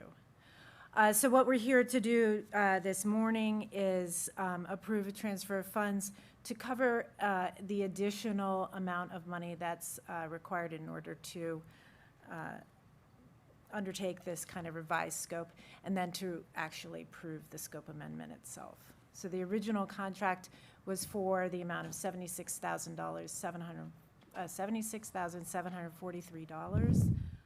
The additional amount that we're requesting in order to complete the revised scope of work is an additional $19,968 for a total contract of $96,711. Any comments, questions, or direction from the board? I'll move that the Board of County Commissioners approve Resolution O-2701 to transfer $19,968 from Reserve for Contingencies to Planning and Land Management Administration for consulting services. Second. We have a motion, we have a second. Is there any discussion? I would just like to thank you. I think, keep in mind, this work would have been pushed onto the staff, and we've been down some planners, and one of them's being productive and bringing in more Carroll County citizens, so she was out for a while. So, and they bring an expertise in from around, more global, so it's been very helpful. So, on everyone, it's been good work. I think it was overdue, and I think everyone's learned a lot, and hopefully we're going to get a good product out of it, and they've done a very good job. I think it's been a little bit more complex than, the devil's in the details, but it's been a long time coming, and they've done some good work. So I just want to explain that, and it sort of helps us have a broader perspective and have someone can just focus on that versus the job you have to do and everything else. And you've put a lot of time in yourself, all of you, and it's not done, but we appreciate the amount of time. And I also want to appreciate, I'll tell the next group that when they come up, the amount of time people have spent actually going and seeing things on the ground so that they can understand why we're doing this. And once you see it, it becomes a lot more obvious of what we're trying to improve what we do. So thank you. Any other comments or questions? Yes, I want to thank you for not awarding this when we were not legally bidding it and tried to say it was under 50 grand, and it's almost double that now. So I am very glad we legally bid this and we're doing the process legally. Any other comments, questions? We have a motion, we have a second. All those in favor? Aye. All those opposed? Motion carries unanimously. Thank you very much. Thank you. All right, up next, item number 12, change order for scope amendment for consulting services for the revision of Carroll County zoning and site development codes. The Office of Procurement and Cooperation with the Department of Planning and Land Management requests your approval of a scope amendment change order to Michael T. Baker International Incorporated in the amount of $19,968.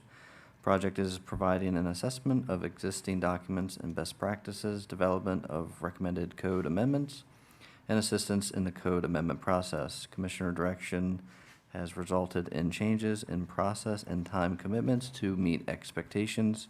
The 4 tasks previously approved by the board are approximately 75% complete. The scope amendment will allow for the completion of the project. The amount is within the adopted budget. Any comments, questions, or direction from the board? Move the Board of Commissioners approve a scope amendment change order for the revision of Carroll the Carroll County Zoning and Site Development Codes to Michael Baker, Inc. in the amount of $19,968. We have a motion, we have a second. Second. We have a motion, we have a second. Is there any discussion? Hearing none, all those in favor? Aye. All those opposed? Motion carries unanimously. Thank you very much. Thank you. All right, up next, item number 13. Exercise option to purchase agricultural land preservation using the lump sum payment option on the Jane Blow Shaw, trustee of the Jane Blow Shaw Revocable Living Trust property. I actually have a public comment on this. It's Ms. Shaw. Of course, yes, please. Thank you. Jane You can- Shaw. You can turn that down towards you. Yeah, make There it you go. easier. Thank Good morning. Good morning. Good morning. Jane Shaw. I just wanted to come personally and thank you for the support that you all give this program. And hopefully you'll approve of the property that I own at 154 Rockland Road. I also wanted to thank you on behalf of all of us who are currently fighting the power lines. And we really appreciate your support on that also. So a big thank you. Thank you as well. Thank you for being here. JP, take it away. Yeah, good morning, Commissioners. Good to see everybody. As you can see, Ms. Jane Shaw is here with us today, and we're here today for final approval for Jane Blow Shaw, the trustee of the Jane Blow Shaw Revocable Living Trust for Carroll County Ag Preservation Easement Program. Here's the property just outside of Westminster on 154 Rockland Road, 216.77 acres. We're retiring 0 residential lot rights. There still is commercial development potential on this property. It's in District 1. Fair market value of the land only, $1,201,448.01 per our points-based appraisal. The cost of this easement will be $841,013.60, which works out to $3,879.62 per acre, which is 70% of the fair market value. Here's where the property sits with other preserved properties in the area. It's contiguous to thousands of acres of preserved land just outside of Westminster. Absolutely beautiful. It is a beautiful farm. Most of this entire picture is Ms. Shaw's property. Did you say there was, before this, commercial potential? Or That's there correct. there was commercial, but no residential lots? Yes, sir. Yes, Okay, sir. This is one of our last remainder properties. It's actually been in the works for a couple years. But yeah, you know, they could, or Ms. Shaw could do solar or a church or, you know, any number of things here in the ag zone. All right, once again, we're here for the final approval for Jane Blow Shaw, the trustee of the Jane Blow Shaw Revocable Living Trust, located at 154 Rockland Road in Westminster, 216.77 acres, 0 residential lot rights in District 1, a cost to the county of $841,013.60. I will make a motion to exercise an option to purchase an easement on the Jane Blow Shaw, trustee of the Jane Blow Shaw Revocable Living Trust property in the amount of $841,013.60. Second. We have a motion, we have a second. Is there any further discussion? I just want to make a really quick comment. Ms. Shaw, appreciate you coming in today. Fantastic piece of property, and just really appreciate you taking the time to consider all this, and truly appreciate that. And I got a question, I mean, not about this, but on the remainders, they've been very controversial because of the solar. So a property like this, when they got the remainder, how did they originally get the lots off of it?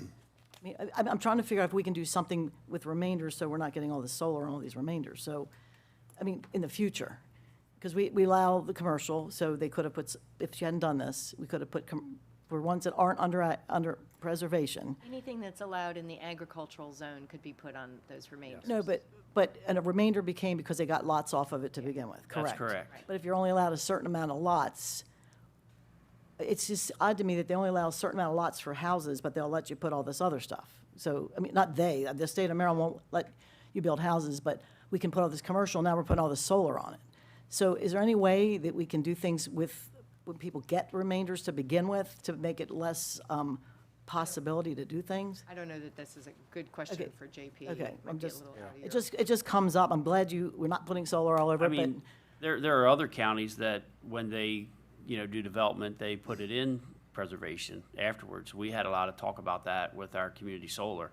But it would be, Yeah, a big process. Yeah, we did I'm just- float that as a legislative idea. I can't remember off the top of my head whether that one. I mean, people think something's in ag when they look and they say, oh, it's in ag, but they don't realize it's in preservation or it's not. And if it's not, we got some uses that are coming up that aren't, it's not just solar, it's other things as well that That's maybe correct. were not predicted. And I don't know if we can look at that, if it's something we should be looking at. It's something we can look at. Part of the zoning code, so certainly. No, can be- but we control the zoning codes that now Yes, these new that's what I things. said. Let me, certainly can be reviewed, sure. Okay. All right, we have a motion, we have a second. Any other discussion? Hearing none, all those in favor? Aye. All those opposed? Motion carries unanimously. Thank you very much. Thank you, Commissioners. All right, up next, we have item number 14, briefing and discussion on the Freedom Small Area Plan Amendment with the consultant presentation of initial findings. We're looking to see if the alternate is termed out just like a regular member, so we'll get back to you with an answer. It's a, I'm sure you will. Thank you. Yep, it's, you got a good board. We want to keep it a good board. Thank you, I appreciate that. Good morning again. Morning again. I'm here with Nathan Davis and Ben Levenger, who are from Downtown Redevelopment Services. DRS has been contracted with to help Thank you very with much. the Freedom Plan Small Area Amendment. And I just want to give a little bit of background on how this project came about, and then I'm going to turn it over to Nathan and Ben to lead you through a presentation and a bit of an exercise to get your input on things. So the Freedom Community Comprehensive Plan was adopted in 2018, and recommendations that were contained in that plan led to a full revision of the county zoning code in 2019, which included expanding the commercial zoning districts from 2 to 3. And this change required a comprehensive rezoning of all commercially rezoned properties. Since these revisions, concerns have been raised that the commercial land use designations along the Maryland 26 and Maryland 32 corridors may need reevaluation. So what this small area plan amendment is seeking to do is to study changes that may have occurred in the commercial market since 2018, assess the retail and business needs of the community, and also take a look at the current suitability of the land use designations. And depending on how those assessments come out and the feedback that we receive from the community, this may result in a small area plan amendment to ensure that the plan and its zoning are aligned. There's also interest in creating an overlay zone for all or part of the study area so that we can help implement recommendations in the Freedom Community Comprehensive Plan to strengthen the identity of the Freedom Commercial Core. And this overlay may address things like architectural and site design standards, circulation and access, and potentially refine the uses allowed in the underlying zoning to better support the area's desired character. So with that intro, I'm going to turn it over to Nathan and Ben to walk you through some of their preliminary findings and lead you in a discussion on what you as the commissioners would like to see coming out of this effort. Good morning, Commissioners. My name is Nathan Davis. I am the planning lead for Downtown Redevelopment Services, and, working closely with staff on this project. My name's Ben Levenger. I'm the president of Downtown Redevelopment Services. I think today I'm just the note taker, so. So we have a brief presentation for you. I think due to time, we'll do questions at the end. There are worksheets, so we've given you a little bit of homework. We don't need these back directly today. You're welcome to ponder on them, think on them, and then give us feedback in the next week or so. So just to briefly add to the purpose of the project, I know Daphne went into it quite a bit, but we're looking to amend that 2018 plan to address any changes that have occurred since then and address community concerns as well that have been raised. identifying what type of redevelopment should occur and where it should occur, and then preparing that overlay zoning district to codify some of those desired changes. But today, our main goal is to gain input and direction from you as a body. So for our study area, this is the broader freedom area outlined in blue, and then our study areas that red inlet or inset that's really focused on MD 26 and 32, really to the north and the west of that, but also a little bit to the south and the, north and east, but a little bit to the south and the west. So we have a little bit of existing conditions highlights, both for just the built environment as well as the market analysis. But in this study area, household incomes are pretty significantly higher than the broader county, about 20% higher. So that really feeds into the commercial presence that we see there. A key note about this corridor is that the commercial structures in this area are aging, which a common theme throughout this presentation will be there are redevelopment opportunities on these sites, whether it be additional commercial or something else that's open for discussion. Before we move past this one, this graphic is kind of an important one that you're going to see on this map. What you see on the map is things that are highlighted are all the parking lots. And when we talk about redevelopment parcels, this is a very important map when you go back and you start doing your homework. Looking at that parcel map of what is all parking lot is a very important thing for you to look at. And there are other maps as well that complement this. So this is just one that's telling of the existing conditions, but there's much more detail in the full existing conditions report that we have to staff and to Commissioner Krebs. But the area is largely built out. There are a few key parcels that will really shape the development, and that's why it's really salient that we're doing this, because as those parcels redevelop, that'll be what cements the identity of the area. So getting in front of that redevelopment and looking for ways to create a sense of place and create strong commercial core will really continue to shape the identity. But aside from those parcels, redevelopment, infill development of those existing lots is really going to be key. For the market conditions, the population's continuing to grow in this broader trade area, which represents 5, 10, 15-minute drive times, really just to the edge of Owings Mills, which is the sort of the next largest commercial corridor area in this region. There are 23,000 units. Of that, only 1,200 are multifamily. So while there is strong demand for single-family homes, townhomes in this core study area, there is also some demand for multifamily. And so just meeting that market, possibly on some of the commercial sites, I think is really a big opportunity. Retail vacancy, office vacancy, restaurant vacancy, all below 5%. So very strong demand for commercial space as well. So over the next few slides, we're going to go through 8 development typologies that may be appropriate for this core study area.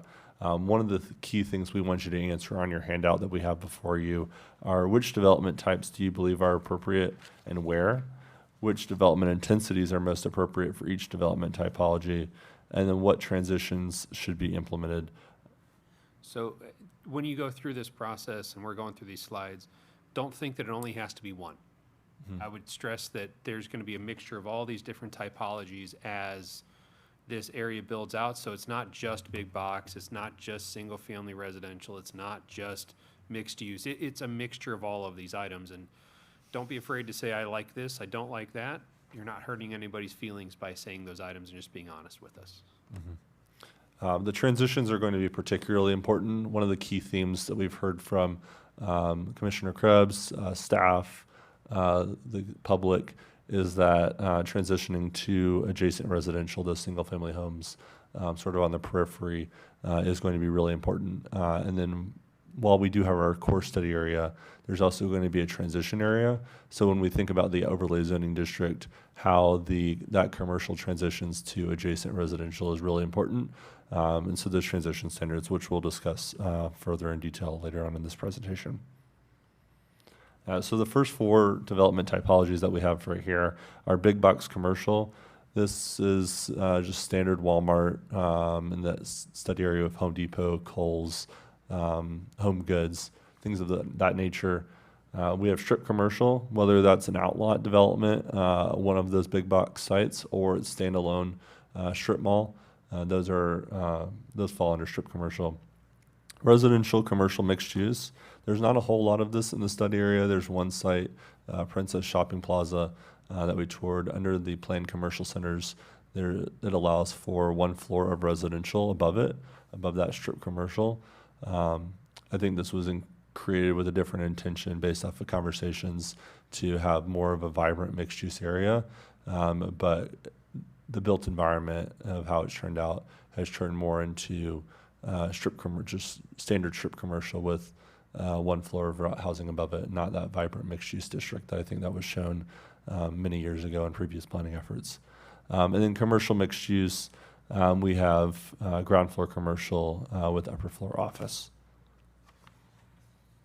The next 4 are multifamily residential. So that's just standard apartment buildings, could be condos as well. So it depends on, condos are for sale, apartments are for rent. Both have a place in the demand, certainly in the study area. Townhomes, typically a for sale product. We've seen some build to rent townhomes in recent years, but typically for sale. Small lot detached residential under current land use designation.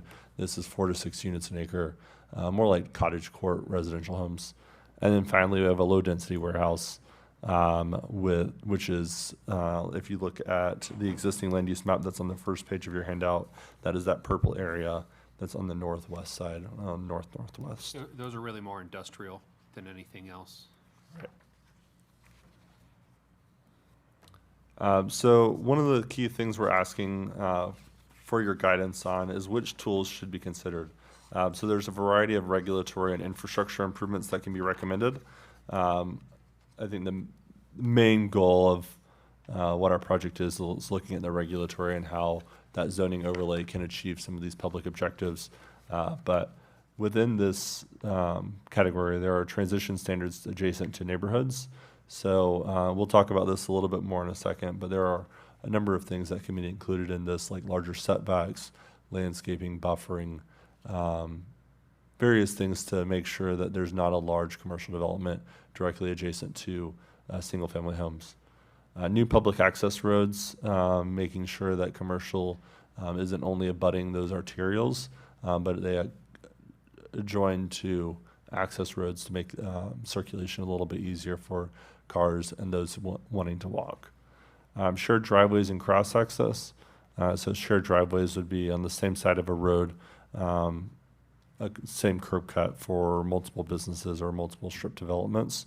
And cross access is if you're looking at 2 points across the road, across 26 or across 32, how they line up. So you're not having misalignment in those curb cuts. Streetscape improvements. I know there's been conversation with MDOT about making improvements along 26 over the past number of years. And so that's one of the things we're looking at, is how working with MDOT or even working along those county roads that are in the corridor that serve as access roads can be improved for circulation of both pedestrians, cyclists, and drivers. New sidewalks and pedestrian connections. Parking lot redevelopment, and when we talk about that, it's about redeveloping excess parking, so where there's not as much demand as there used to be due to the rise of online shopping, due to changing shopping patterns. Some parking lots aren't fully utilized, so redeveloping out along the corridor, along 26 or 32. We've seen some of that with the redevelopment of Wawa, right outside of Home Goods, I believe it is. So that's just one example of parking lot redevelopment. Mixed-use development in appropriate locations, so whether it's vertical mixed use like we saw with Princess Shopping Center, or horizontal mixed use, where there may be a strip mall, maybe some multifamily all on one property, and that's separated out into different buildings. And then enhanced architectural or design standards, which can sort of tie into transition standards, but just making sure that buildings have a sense of place and character in this district. And again, like the typologies, we know you guys have been through this before with other developments and things that happen.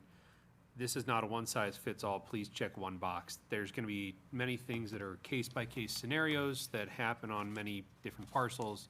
We're just more interested in what type of tools should be considered across the board, and if you can check next to what you want, tell us what you think is appropriate, we can start to evaluate those items. And it's less about just having one tool that fixes everything, because that's not going to happen. You need a kind of a toolbox of tools to fix many things.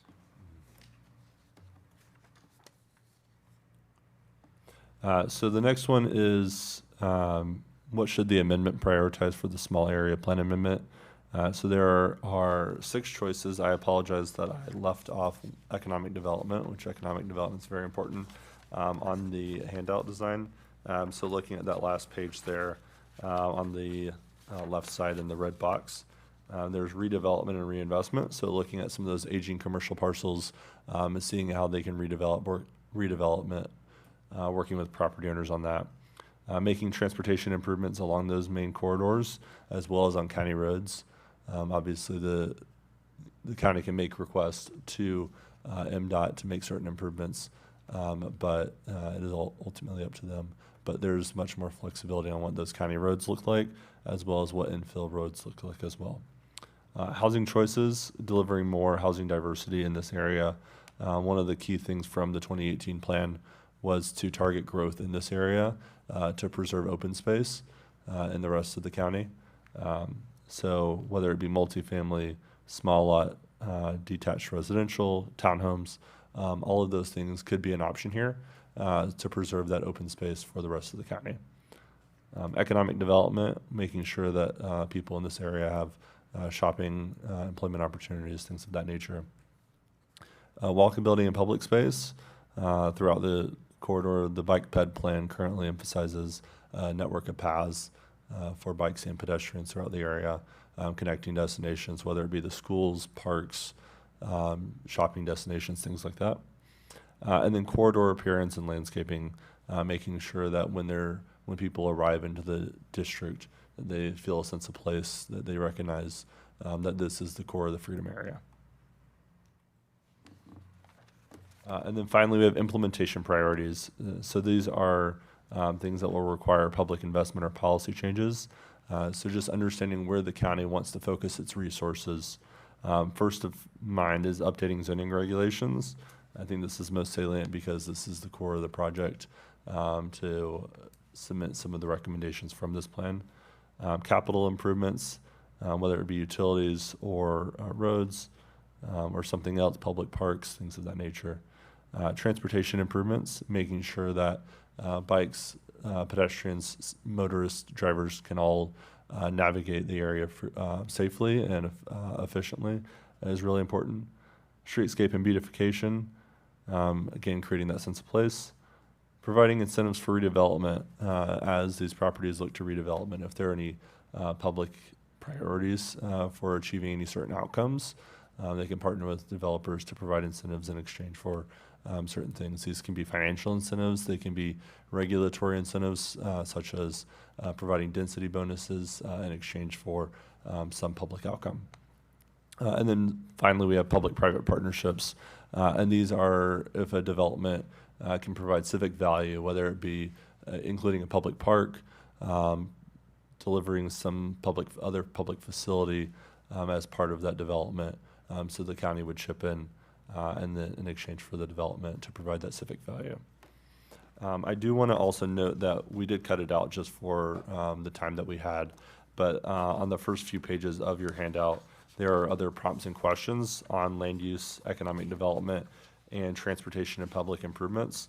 If you would just peruse those and fill those out as you're going through this over the next few days, I would appreciate it. But now we have time for questions.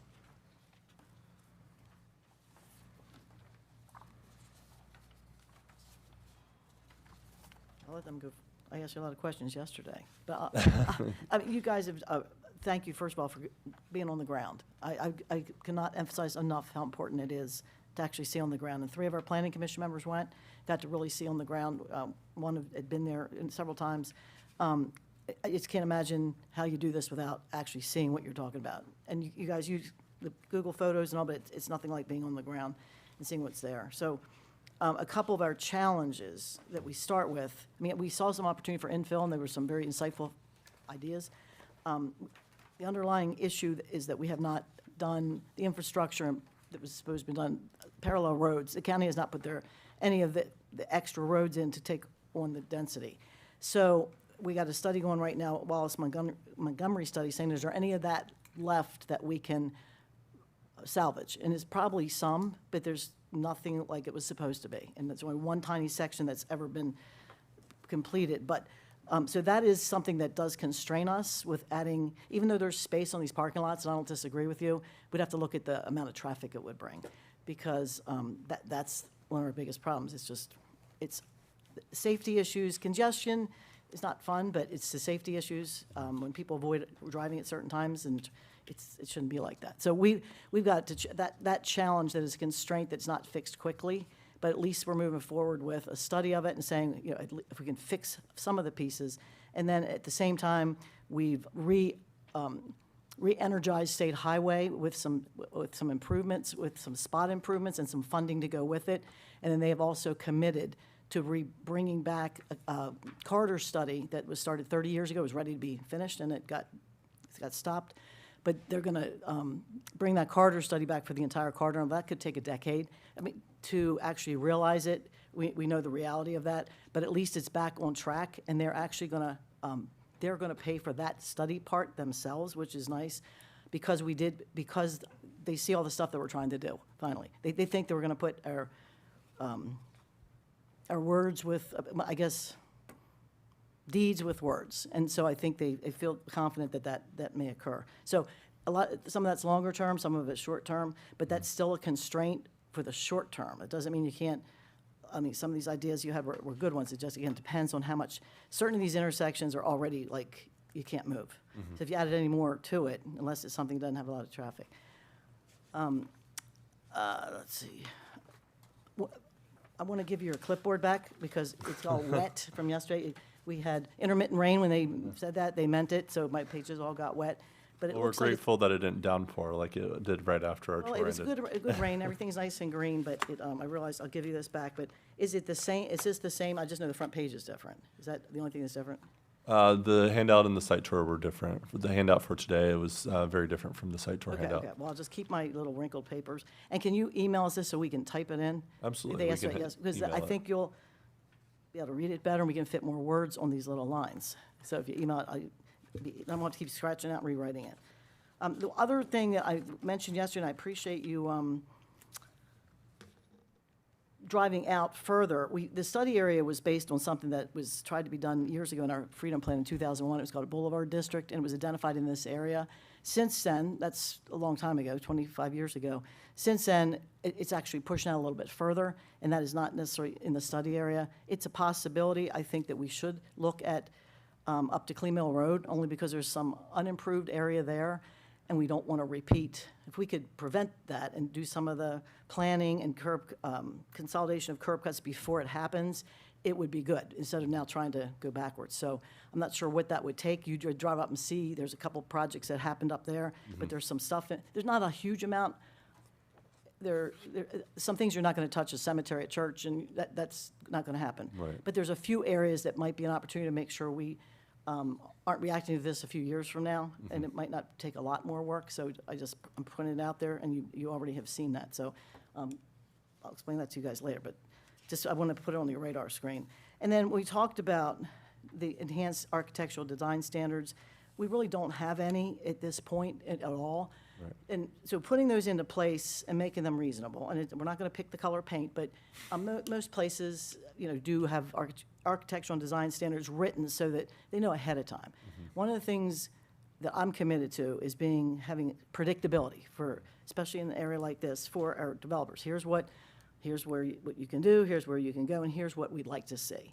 And when I say like to see, some of it's just visual, and some of it, I know when I bought my house 33 years ago, I came right up here to the county, went into the plant, looked and see what could go across the street. And it was a big industrial area, and it was all below grade.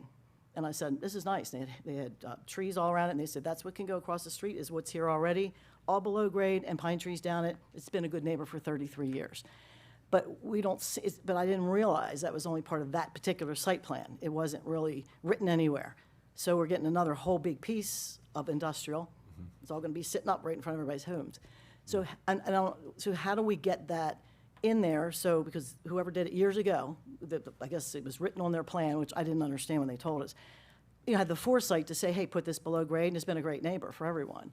And so, they were the kind of things, you don't want to necessarily leave it up to a group of people that don't really know what the planning commissioner are 7 lay people, sort of like we are, lay people. How do we get those types of, you talk about setbacks, but some of them are going below grade for something that would be adjacent to something. So how do we make sure that gets put in there as a condition, one way or another? It might be a berm, it might be below grade, but those transitions, it makes a huge difference, because I don't think anybody minds this property's been there forever because of the way it was planned and executed. It does. And while those are site-specific at times, we can put in language there about the elevation and how the height of the overall building relates to the elevation of the site, and just how it transitions from property to property. Yeah, and we have another site, I think you saw it, that has caused problems because the elevation was so high and they built it up. It's causing flooding down the road. And that's a problem for an existing home that's not happy about it. So those elevation issues, it's hard to see on a piece of paper, but we got to make sure that we consider them so they don't become bigger problems. And you mentioned tonight, hopefully people will come. I don't know that they understand. We might have to explain to them when they come in what we're looking for, because this has been good, but I haven't had a lot of time to explain it. What's a small plan amendment, and just getting their ideas. But you have some of that stuff down here, but then when you mention those specific things, it's helpful to say, oh, that's what you're talking about. Right. Because We have a handout. For Okay. that. When they come in, there's a handout, it's a 2-sided piece of paper that explains what the evening is, the format, there's even, like, you guys got boxes in the back where if we missed something, or the maps, or whatever it is that we're asking them, didn't ask the right question, it's general information they can just fill in and hand back to us. But you guys live and breathe this, and when you say it, it's like, oh, yeah, I agree with this, and this. Yeah. Because a simple thing like preserving open space, people think we're talking about fancy things. When I talk about open space, I'm talking about green grass, something that is, you want to look at. We just looked at beautiful pictures of farmland. We have no green space. I mean, the only green space we count for development now is stormwater management ponds that are not attractive. We can have it we don't make them do anything. One little property has 23 of them on there, 23 storm, and they're just dirt and stones and a ditch in the middle. And when people look, when you buy the property and you see it on this pretty map, it looks like it's nice, but it's not. You get there and they build it and you're like, oh my gosh, what did we just do? So we got to make sure we define what counts as open space, and then how do we make sure people, when they buy it and all of a sudden doesn't get fixed around, they're like, oh, that's what I got. We don't want to have buyer beware. We want to be transparent. We want to make sure open space is truly open space. Like I say, green grass between 2 houses instead of a ditch and a creek. Right. So defining some of these things is going to be important. And, what's a reasonable thing to call open space? So Right. I will certainly be seeing more of you and writing some of this stuff down. And if you send this electronically, I'm going to put it on my top of my list for this weekend to get it to you. We'll absolutely send it to everyone. Is there a time frame that you're wanting these types of things? For the comments, we would like them back by next Friday. Okay. So we'll send the handouts today. And then if you want to send it in a Word file, however you would like to send it, we're very flexible. So if you also want to hop on a call, happy to do that as well. And is your email in here where we're sending this to? We have our general email, I believe, in here, but if not, I can, I'll include that in what I send out today. Yeah, The and general email goes to both Nathan and I, so if he's not in and I am, one of us will get it. So Okay. I would send it there. That'd be good. Not in this handout, but it is in the site tour handout, and if anybody would like my card, I'm take happy your to provide that as well. Thank you. Thank you very much. Any questions or other comments from the board? And you may have said this and I missed it, so we have a questionnaire. Right. When is the deadline for it? Next Friday. Next Friday. Next Friday? Yes. Okay. So I'll send that electronically. I'll send the PDF version of that. And then I will also give you my card just after this. However, if you want to write on there, we welcome that too. There's no issues with that. Yeah, and I asked that, this whole schedule was developed without of our input, and I'm okay with that, except people, one other town hall, I was at a funeral, and people condemned me in emails because I wasn't there. They're clueless. And it would be nice if moving forward, we would at least see a tentative schedule, and I'd like to be able to make some of the stuff, but when I have previously scheduled conflicts, I can't. We understand, and we'll work with you to let you know well in advance of any future public meetings. Yeah. And we did, Daphne, you sent out the schedule like for tonight a few weeks ago, like for the thing at the library, and there's a couple other, I don't know what other dates are on there, but Do we have the if there's more dates, fill us in on those. Yeah, so I do want to jump in sort of with some next steps. So there's an open house tonight where the public are welcome to come. There's no presentation, just drop in anytime between 5 and 7 down at the Eldersburg Branch Public Library. The consultant team is going to continue to assimilate all of the feedback that they get, and then we're looking at, in mid-October, another time when they'll come back and present some options for consideration. We're working on scheduling a joint work session between you all and the Planning and Zoning Commission when we can dig into a lot more detail on what the proposals might be, what you all would like to see ultimately come out in a proposed plan amendment and/or overlay zoning district. And that'll be kind of a real work session type of format. So I think we've pegged the week. We're just looking for the right day to get that scheduled, and that'll be a real work session type of format. And would there be an interest or an opportunity? I know it's hard to get schedules because you have 7 of the planning commission, 5 of us. Is there an opportunity to have like a smaller subset of that be like hands-on, or is that not just for that kind of feedback? So I think the idea for that joint session that Daphne was mentioning is that it would be hands-on, that it would be very interactive and discussion-based, and we would have worksheets that we provide as well. I do want to note that we've identified October 13th through 16th as the next round of in-person engagement. So that'll include that workshop. That'll also include the next public meeting and some other outreach efforts as well. I want to, Commissioner Krebs, I'd like to address that comment. In our past of working with communities and counties and governments across the board, the most successful meetings are when we get planning and zoning and the commission all in the same room, instead of us going planning and zoning, coming to you guys, you say I want this, and it goes back and forth. If we can get you all at the same table and you can negotiate and discuss and come up with a plan, it does help move things along more rapidly, and I think that's kind of our goal here, is to move this stuff forward. And I'm not saying I agree with you. It's just if we can't get everyone, because it's hard with 12 people and it's not on a certain day, we just got to make sure we can get it done. But you've given us a few days there that we can work with. And I think we need to get it done because a lot of the communication hasn't included all 5 of us, and you guys are fully aware, all 5 of us get to vote on this, and if that's the first time I hear stuff, my vote's going to be no. So it's small groups doesn't solve much, and 12 is as big as you want a committee to be probably, but it's not unworkable. And by that time, you'll have more information given to you as regular updates from the staff and things that we'll go through there, and you'll have handouts and materials before the meeting to be kind of prepared for the event. Our goal is to give you everything that you need ahead of time, and when we sit down as a group, everybody works together and comes up with a solution at that time. Not that it's perfect and finalized, but at least if we have a direction that everybody's marching, then we're doing good. And I assume everyone's being invited to everything, because I know the planning commission members, several were there yesterday, and I appreciated that. Appreciate it. Appreciate all your work. Thank you very much for all that you've done. Well, this is probably a question more for you, but can you go through the history of this?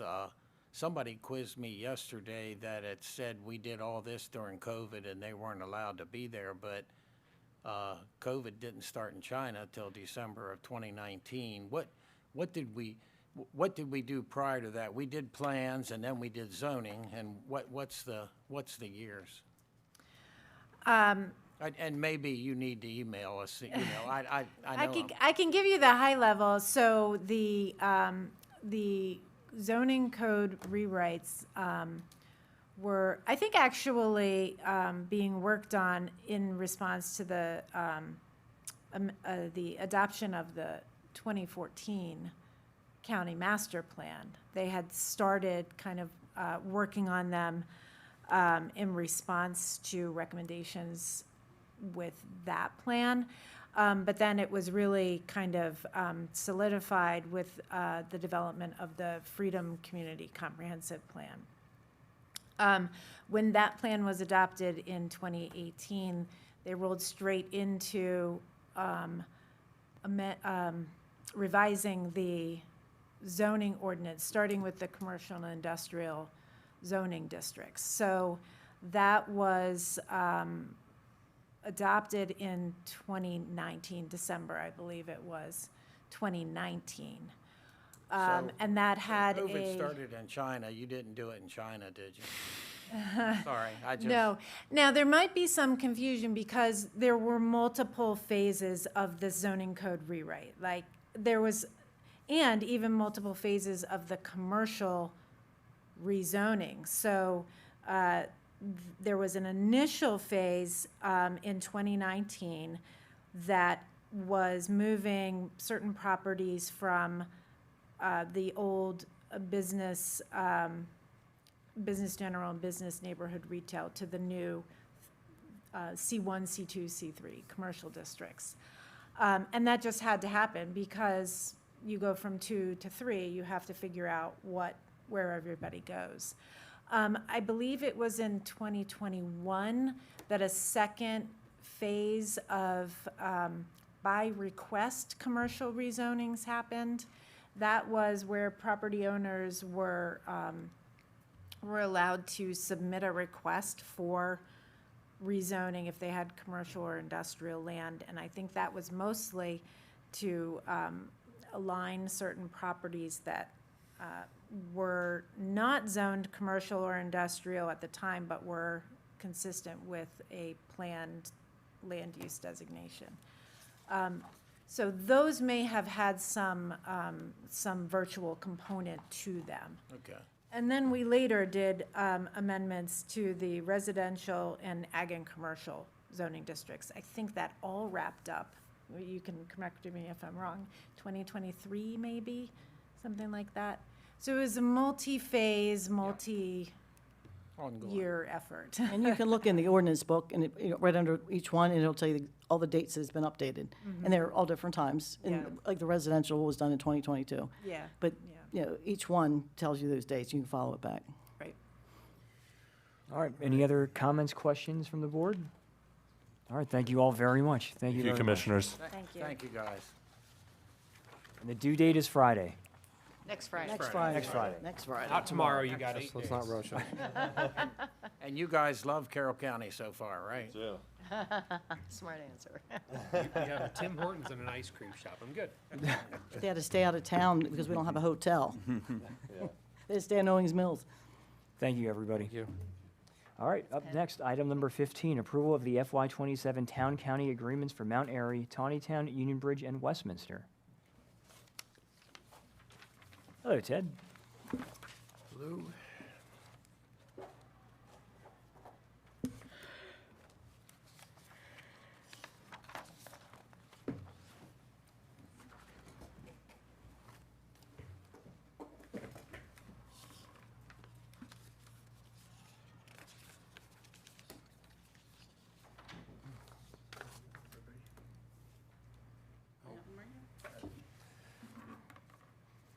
I thought Heidi messed up, but I was wrong.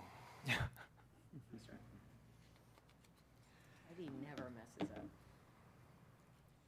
Okay, we've already approved, I believe, 4 town-county agreements. I have the remaining 4 here today, Mount Airy, Tawnytown, Union Bridge, and Westminster. For those listening, short explanation. The county has a longstanding revenue-sharing program where some county tax collections go to the towns. There's a complicated formula that determines the amounts. And there's another little piece to this in that we have some shared expenditures between the county and the towns. Rather than send them the total check and then invoice them for money that they owe us, we net that out and send them the end result of all those activities. So that's the difference in the 2 columns? Yes. Any comments, questions, or direction from the board? Move the Board of County Commissioners approve the FY27 town-county agreements with the towns of Mount Airy, Tawnytown, Union Bridge, and Westminster. Second. We have a motion, we have a second. Is there any discussion? Hearing none, all those in favor? Aye. All those opposed? Motion carries unanimously. Thank you very much. All right, last but not least, item number 16, approval of the following resolutions for year-end thank you very much, year-end adjustments. Resolution O.26.06 and Resolution C.26.03. We're handing you that now because we are literally still working on this even today to try and get this as right as we can. And on that, well, first, back up a step. The reason we do this is at the end of the year, not every budget is balanced. We have to make some changes to bring those things into balance. And we bring these to you about this time every year. This year is a little bit more difficult than others, and we're going through a transition to a new financial system. And we're feeling pretty good that we have everything, but because there were some questions about encumbrances and invoices and where things stood, I just want to at least mention the possibility to you that we didn't get something quite right and might have to come back to you again at some point. Hopefully not. Have to come back to true something up, maybe? Could be. Okay, so there's 2 pieces to this. One is operating and one is capital. On the operating side,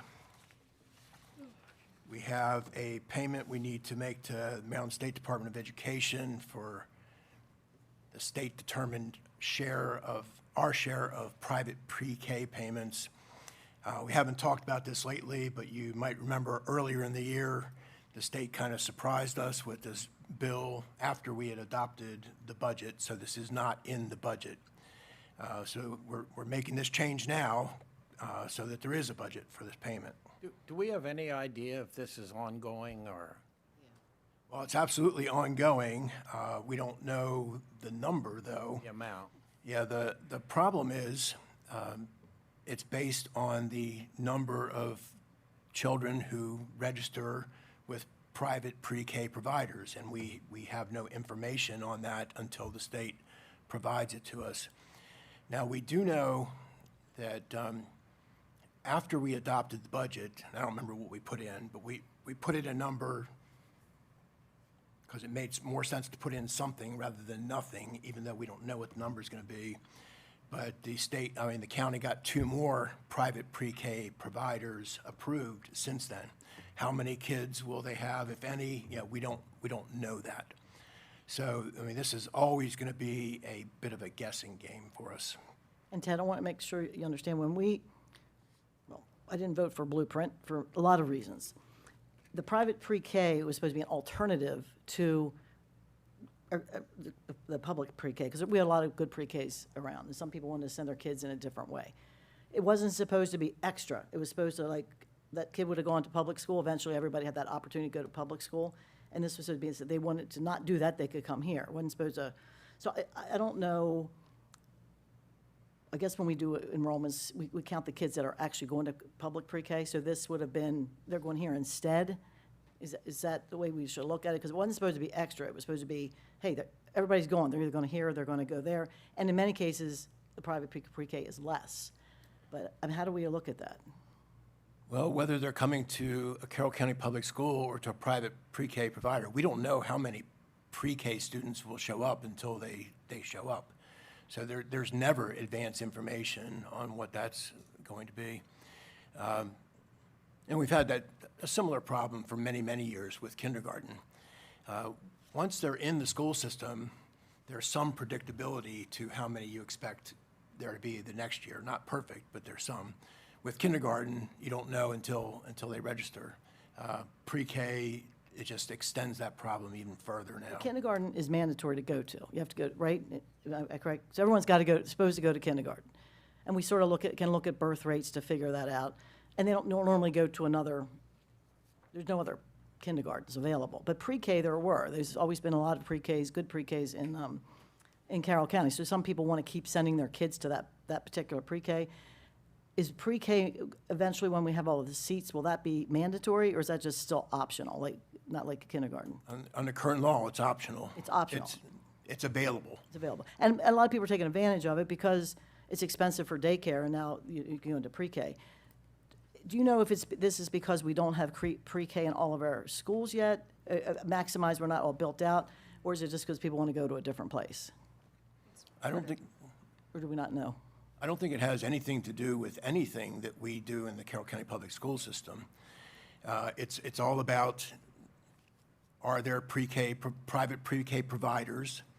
And the answer at some time might be no. I mean, maybe they all say, no, we're not doing this. Or it might get bigger. We don't know that. And then parents are making a choice on if they're going to send them, and if they do, where they're going to send them. But these are all variables where we have no information available to us until somebody makes that decision. I mean, I know I know Freedom doesn't have pre-K yet because they don't have room, and we're still building pre-Ks on to some of our schools. I'm not sure if they're accommodating those kids in the school where they are until we get the pre-K, or people are determining, like at Freedom, there's no choice, so they could go somewhere else, but they're going to stay at that pre-K. So Blueprint was designed, now it could change, but it was designed to encourage private pre-K and not school pre-K. So I don't think it makes a difference whether or not the school system or any particular school can provide it or doesn't provide it. There's no obligation to the school system, so to speak. That's maybe too strong to provide all of it at least. So the whole point was to encourage private pre-K. What we didn't realize at the time was that we were going to have the bill sent to us. No, but if everybody had That's what taken this is all about. But if everybody had taken advantage of going to pre-K in the public school, if we had seats, it would still be, we have to provide it one way or another. That's what I'm saying. We don't have a choice. Well, Kerwin thought it was be 50-50, and that was another thing he was clueless about. Well, I mean, that was the legislation the state passed. Yeah. And the other thing is, to my knowledge, CCPS hasn't turned down any student. They may say the specific school's full, but they haven't turned down. And the additions are not because they don't have space, it's because pre-K and kindergarten have different kinds of classrooms. But, one of the reasons, I think a lot of people wanted to go to the private providers because we have a lot of good ones. We do. I mean, I'm not sure if everywhere does. But one of the reasons I think less people are doing that is because I think you've got to still do teacher pay a certain amount, but then other people that are in the, so if you got to pay a teacher X amount, I can tell you at our pre-Ks, they're paid way less than that because they're private entities. So if they've got to pay a teacher X here, and then the ones for the 3-year-olds are making this, it's sort of difficult within your own pre-K because you still have 3-year-olds. And secondly, something that happened that I was very disturbed with, many pre-Ks around the whole state are related to church facilities because they already have their Sunday schools. Doesn't mean they don't accept everybody. Kids go to all different ones. But we were assured that they could continue to do their program. But what they didn't tell us is that they can't do it during the school day. So if you say, like, God is great during lunch, you can't do that. Well, that's why you have pre-K. I mean, that's why churches are doing it. And it's pretty much non-denominational, but you can't do it before. You have to do it before the school day or after the school day, but not during the school day. And sort of takes away why churches are offering the pre-K. So some of them are just saying, no, we're not doing that because we want to say grace. I'm oversimplifying it, but that was something that was told to us. I remember being on a conference call with one of the assistant superintendents from MSD, and he said, well, my mother's a minister, and believe me, we're going to be able to do this. But then 2 years later, they couldn't. So some of it is because of that the pre-Ks are not necessarily absorbing. Some are and some are not. They're not absorbing, the absorption rate's not the 50%, which was anticipated, which would have been probably less expensive to do if they just let us do it. But the bottom line is we're being forced to pay for it. Yes, Keyword forced. yes. Okay. Any comments, questions, or direction from the board? Okay, then, in corrections, Oh, I'm sorry, Ted, I didn't realize you were, I apologize, I didn't realize you weren't done, I'm Oh. sorry. I can be. Well, it's up to the board. Is everybody ready to take action, or do you want some more explanation from Ted? Just on the contingencies, are these the things we vote on each, like, the bottom one, the reserve for contingencies is the biggest, big This is number? where the money is coming from for each of these Oh, items. for all that, okay, okay, gotcha. I'm looking at it wrong. That's what, if I put my glasses on, I'd see the parentheses, thank you. I move the Board of Commissioners approve the following resolutions: Resolution O-26.06 and Resolution C.26.03. Oh, second. We have a motion and an O second. Is there any further discussion? Yes, you didn't get to do much on capital budgets. Is there anything there significant, or is it pretty straightforward? Nothing too interesting. Basically, we have a couple projects, 3 projects that we're ready to close, and we have places to move them to. The Farm Museum, remember when we had to rebuild after a fire? This is finishing funding that project. General government unallocated is kind of a capital contingency fund. We're just putting a little bit in there. And then the town fund was a mistake on our part. This funding is a % of what we get in program open space, and we didn't recalculate when we should have. Thank you. Absolutely. Any other questions or comments? All right, hearing none, we have a motion, we have a second. All those in favor? Aye. All those opposed? Motion carries unanimously. Thank you both very much. Thank you. Thank you. All right, we will now move into the public comment portion of the agenda. Roberta, do we have anybody here for public comment? Chris, do we have anybody on the line for public comment? Yes, sir, we have one caller. If you could use *6 to unmute, you'll have 3 minutes, and please identify yourself. Thank you.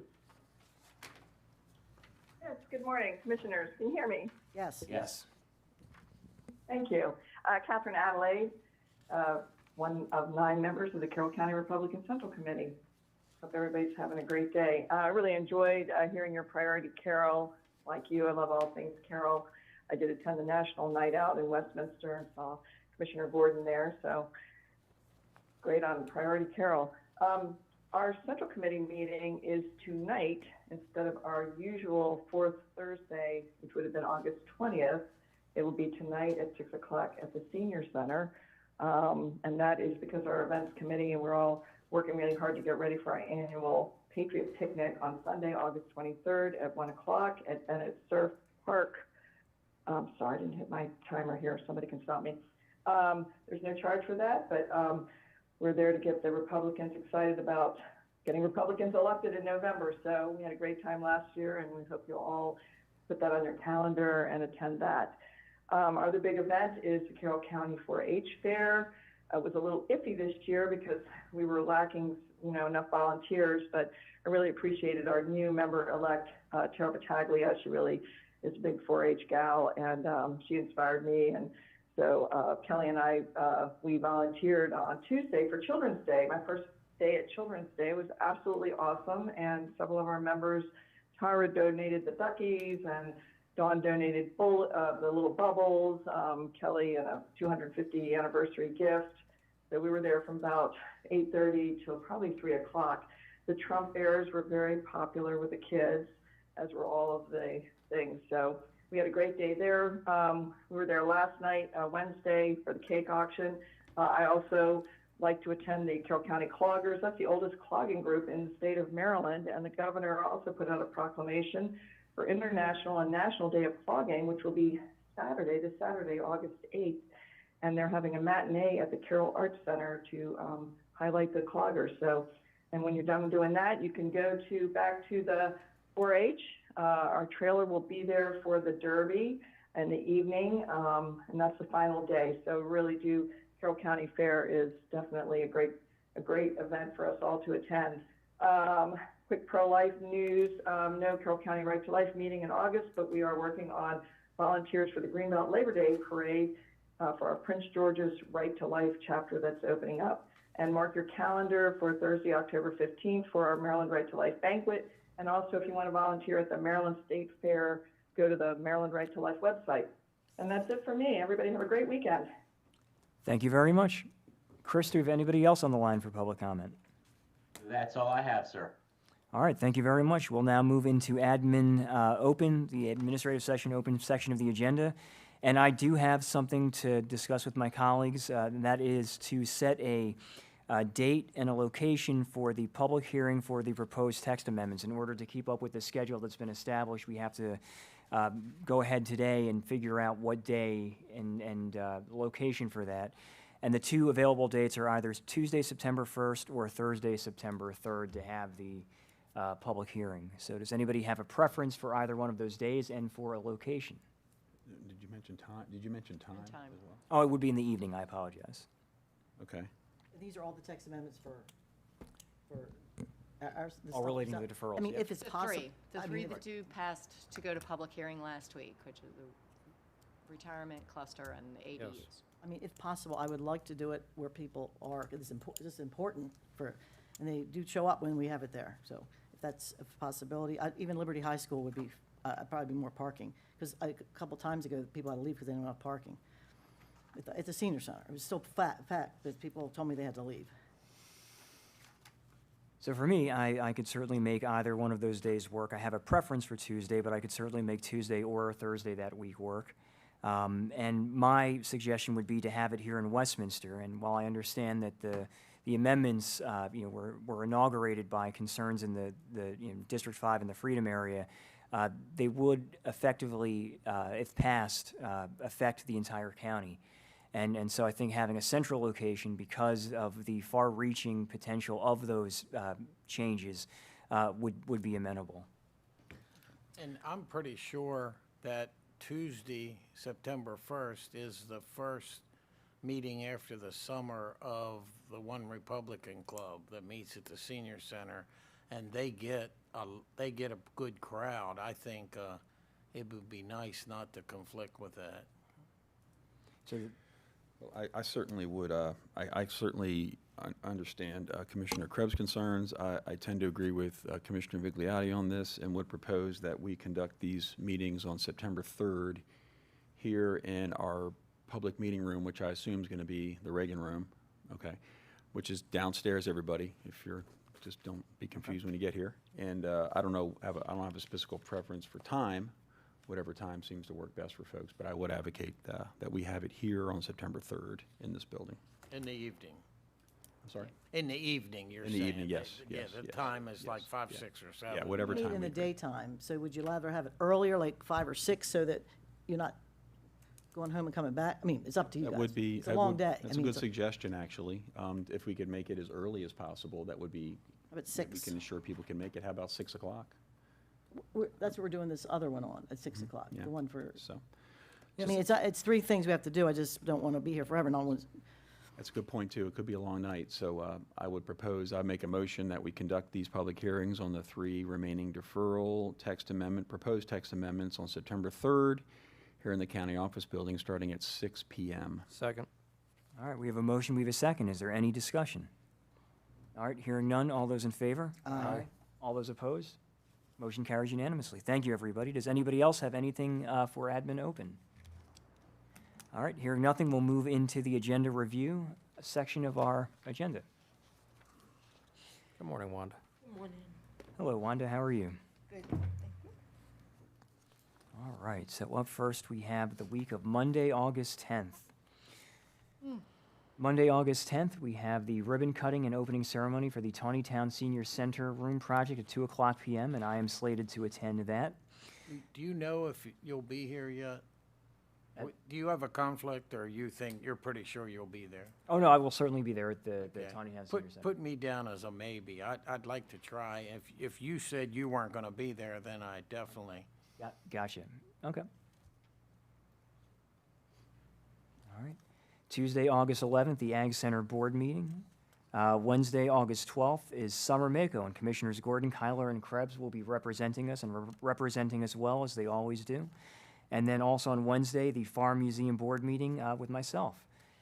Thursday, there is no open session on Thursday. Just meeting with August 3rd. yourself? That's very nice. It's you and yourself. Me, It's a- myself, and I. It's a great group. It's a very quick meeting. Good song. Easy to come to a resolution. Thursday, August 13th, there is no open session for the Carroll County Commissioners because, again, Commissioners Gordon, Kyler, and Krebs will be representing us at Summer Mako. 5 o'clock p.m. Chamber of Commerce Carroll Biz Challenge at the Carroll County Arts Center here in Westminster. Friday, August 14th, Summer Mako continues, Commissioners Gordon, Kyler, and Krebs. And Saturday, August 15th, Summer Mako continues with Commissioners Gordon, Kyler, and Krebs. And Sunday, August 16th, Commissioner Gordon has the podcast.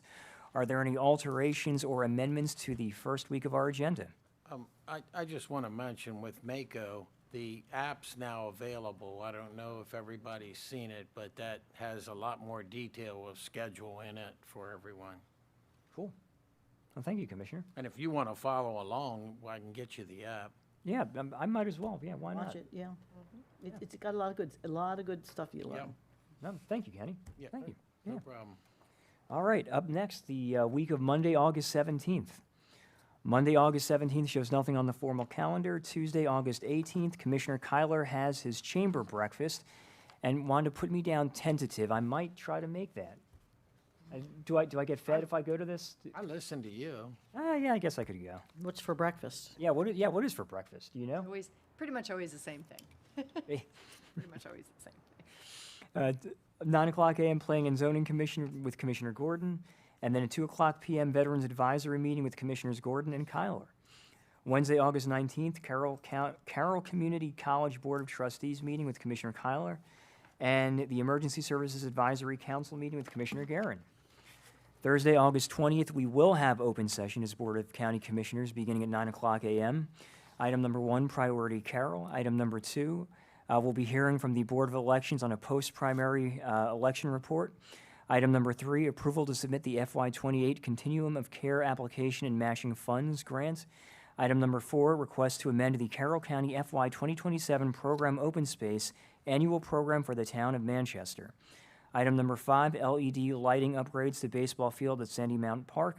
Item number 6, contract award for Piney Run Park Entrance Main Road paving and site improvements. Item number 7, approval to purchase platform for college and career readiness. Item number 8, briefing discussion and decision on the FY26 grant for buses and bus facilities. Item number 9, approval to purchase traffic paint. Item number 10, approval to purchase bulk road salt. Item number 11, approval to purchase vehicles for the Carroll County Sheriff's Office. Item number 12, approval to purchase the upfitting of vehicles for the Carroll County Sheriff's Office. Item number 13, contract award for engineering services for the Miriam Drive and Bruce Court Replacement Water Main Project. Item number 14, contract awards for the FY27 sampling, laboratory testing, and reporting and support services for the Division of Utilities, Water, and Wastewater Treatment Facilities, Department of Public Works. Item number 15, contract awards for replacement of water service laterals within the Freedom District Service area. Item number 16, spending authority for trash removal. Followed by public comments, admin open, and agenda review.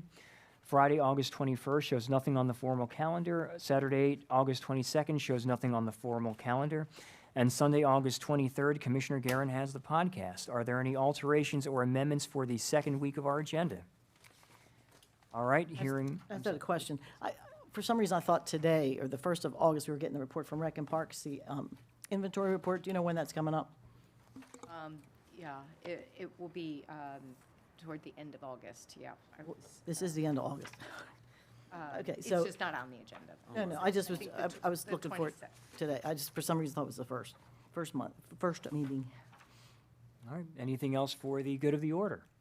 All right, hearing none, I need a motion to adjourn. So moved. We have a motion, do we have a second? Second. All right, we have a motion, we have a second to adjourn. All those in favor? Aye. All those opposed?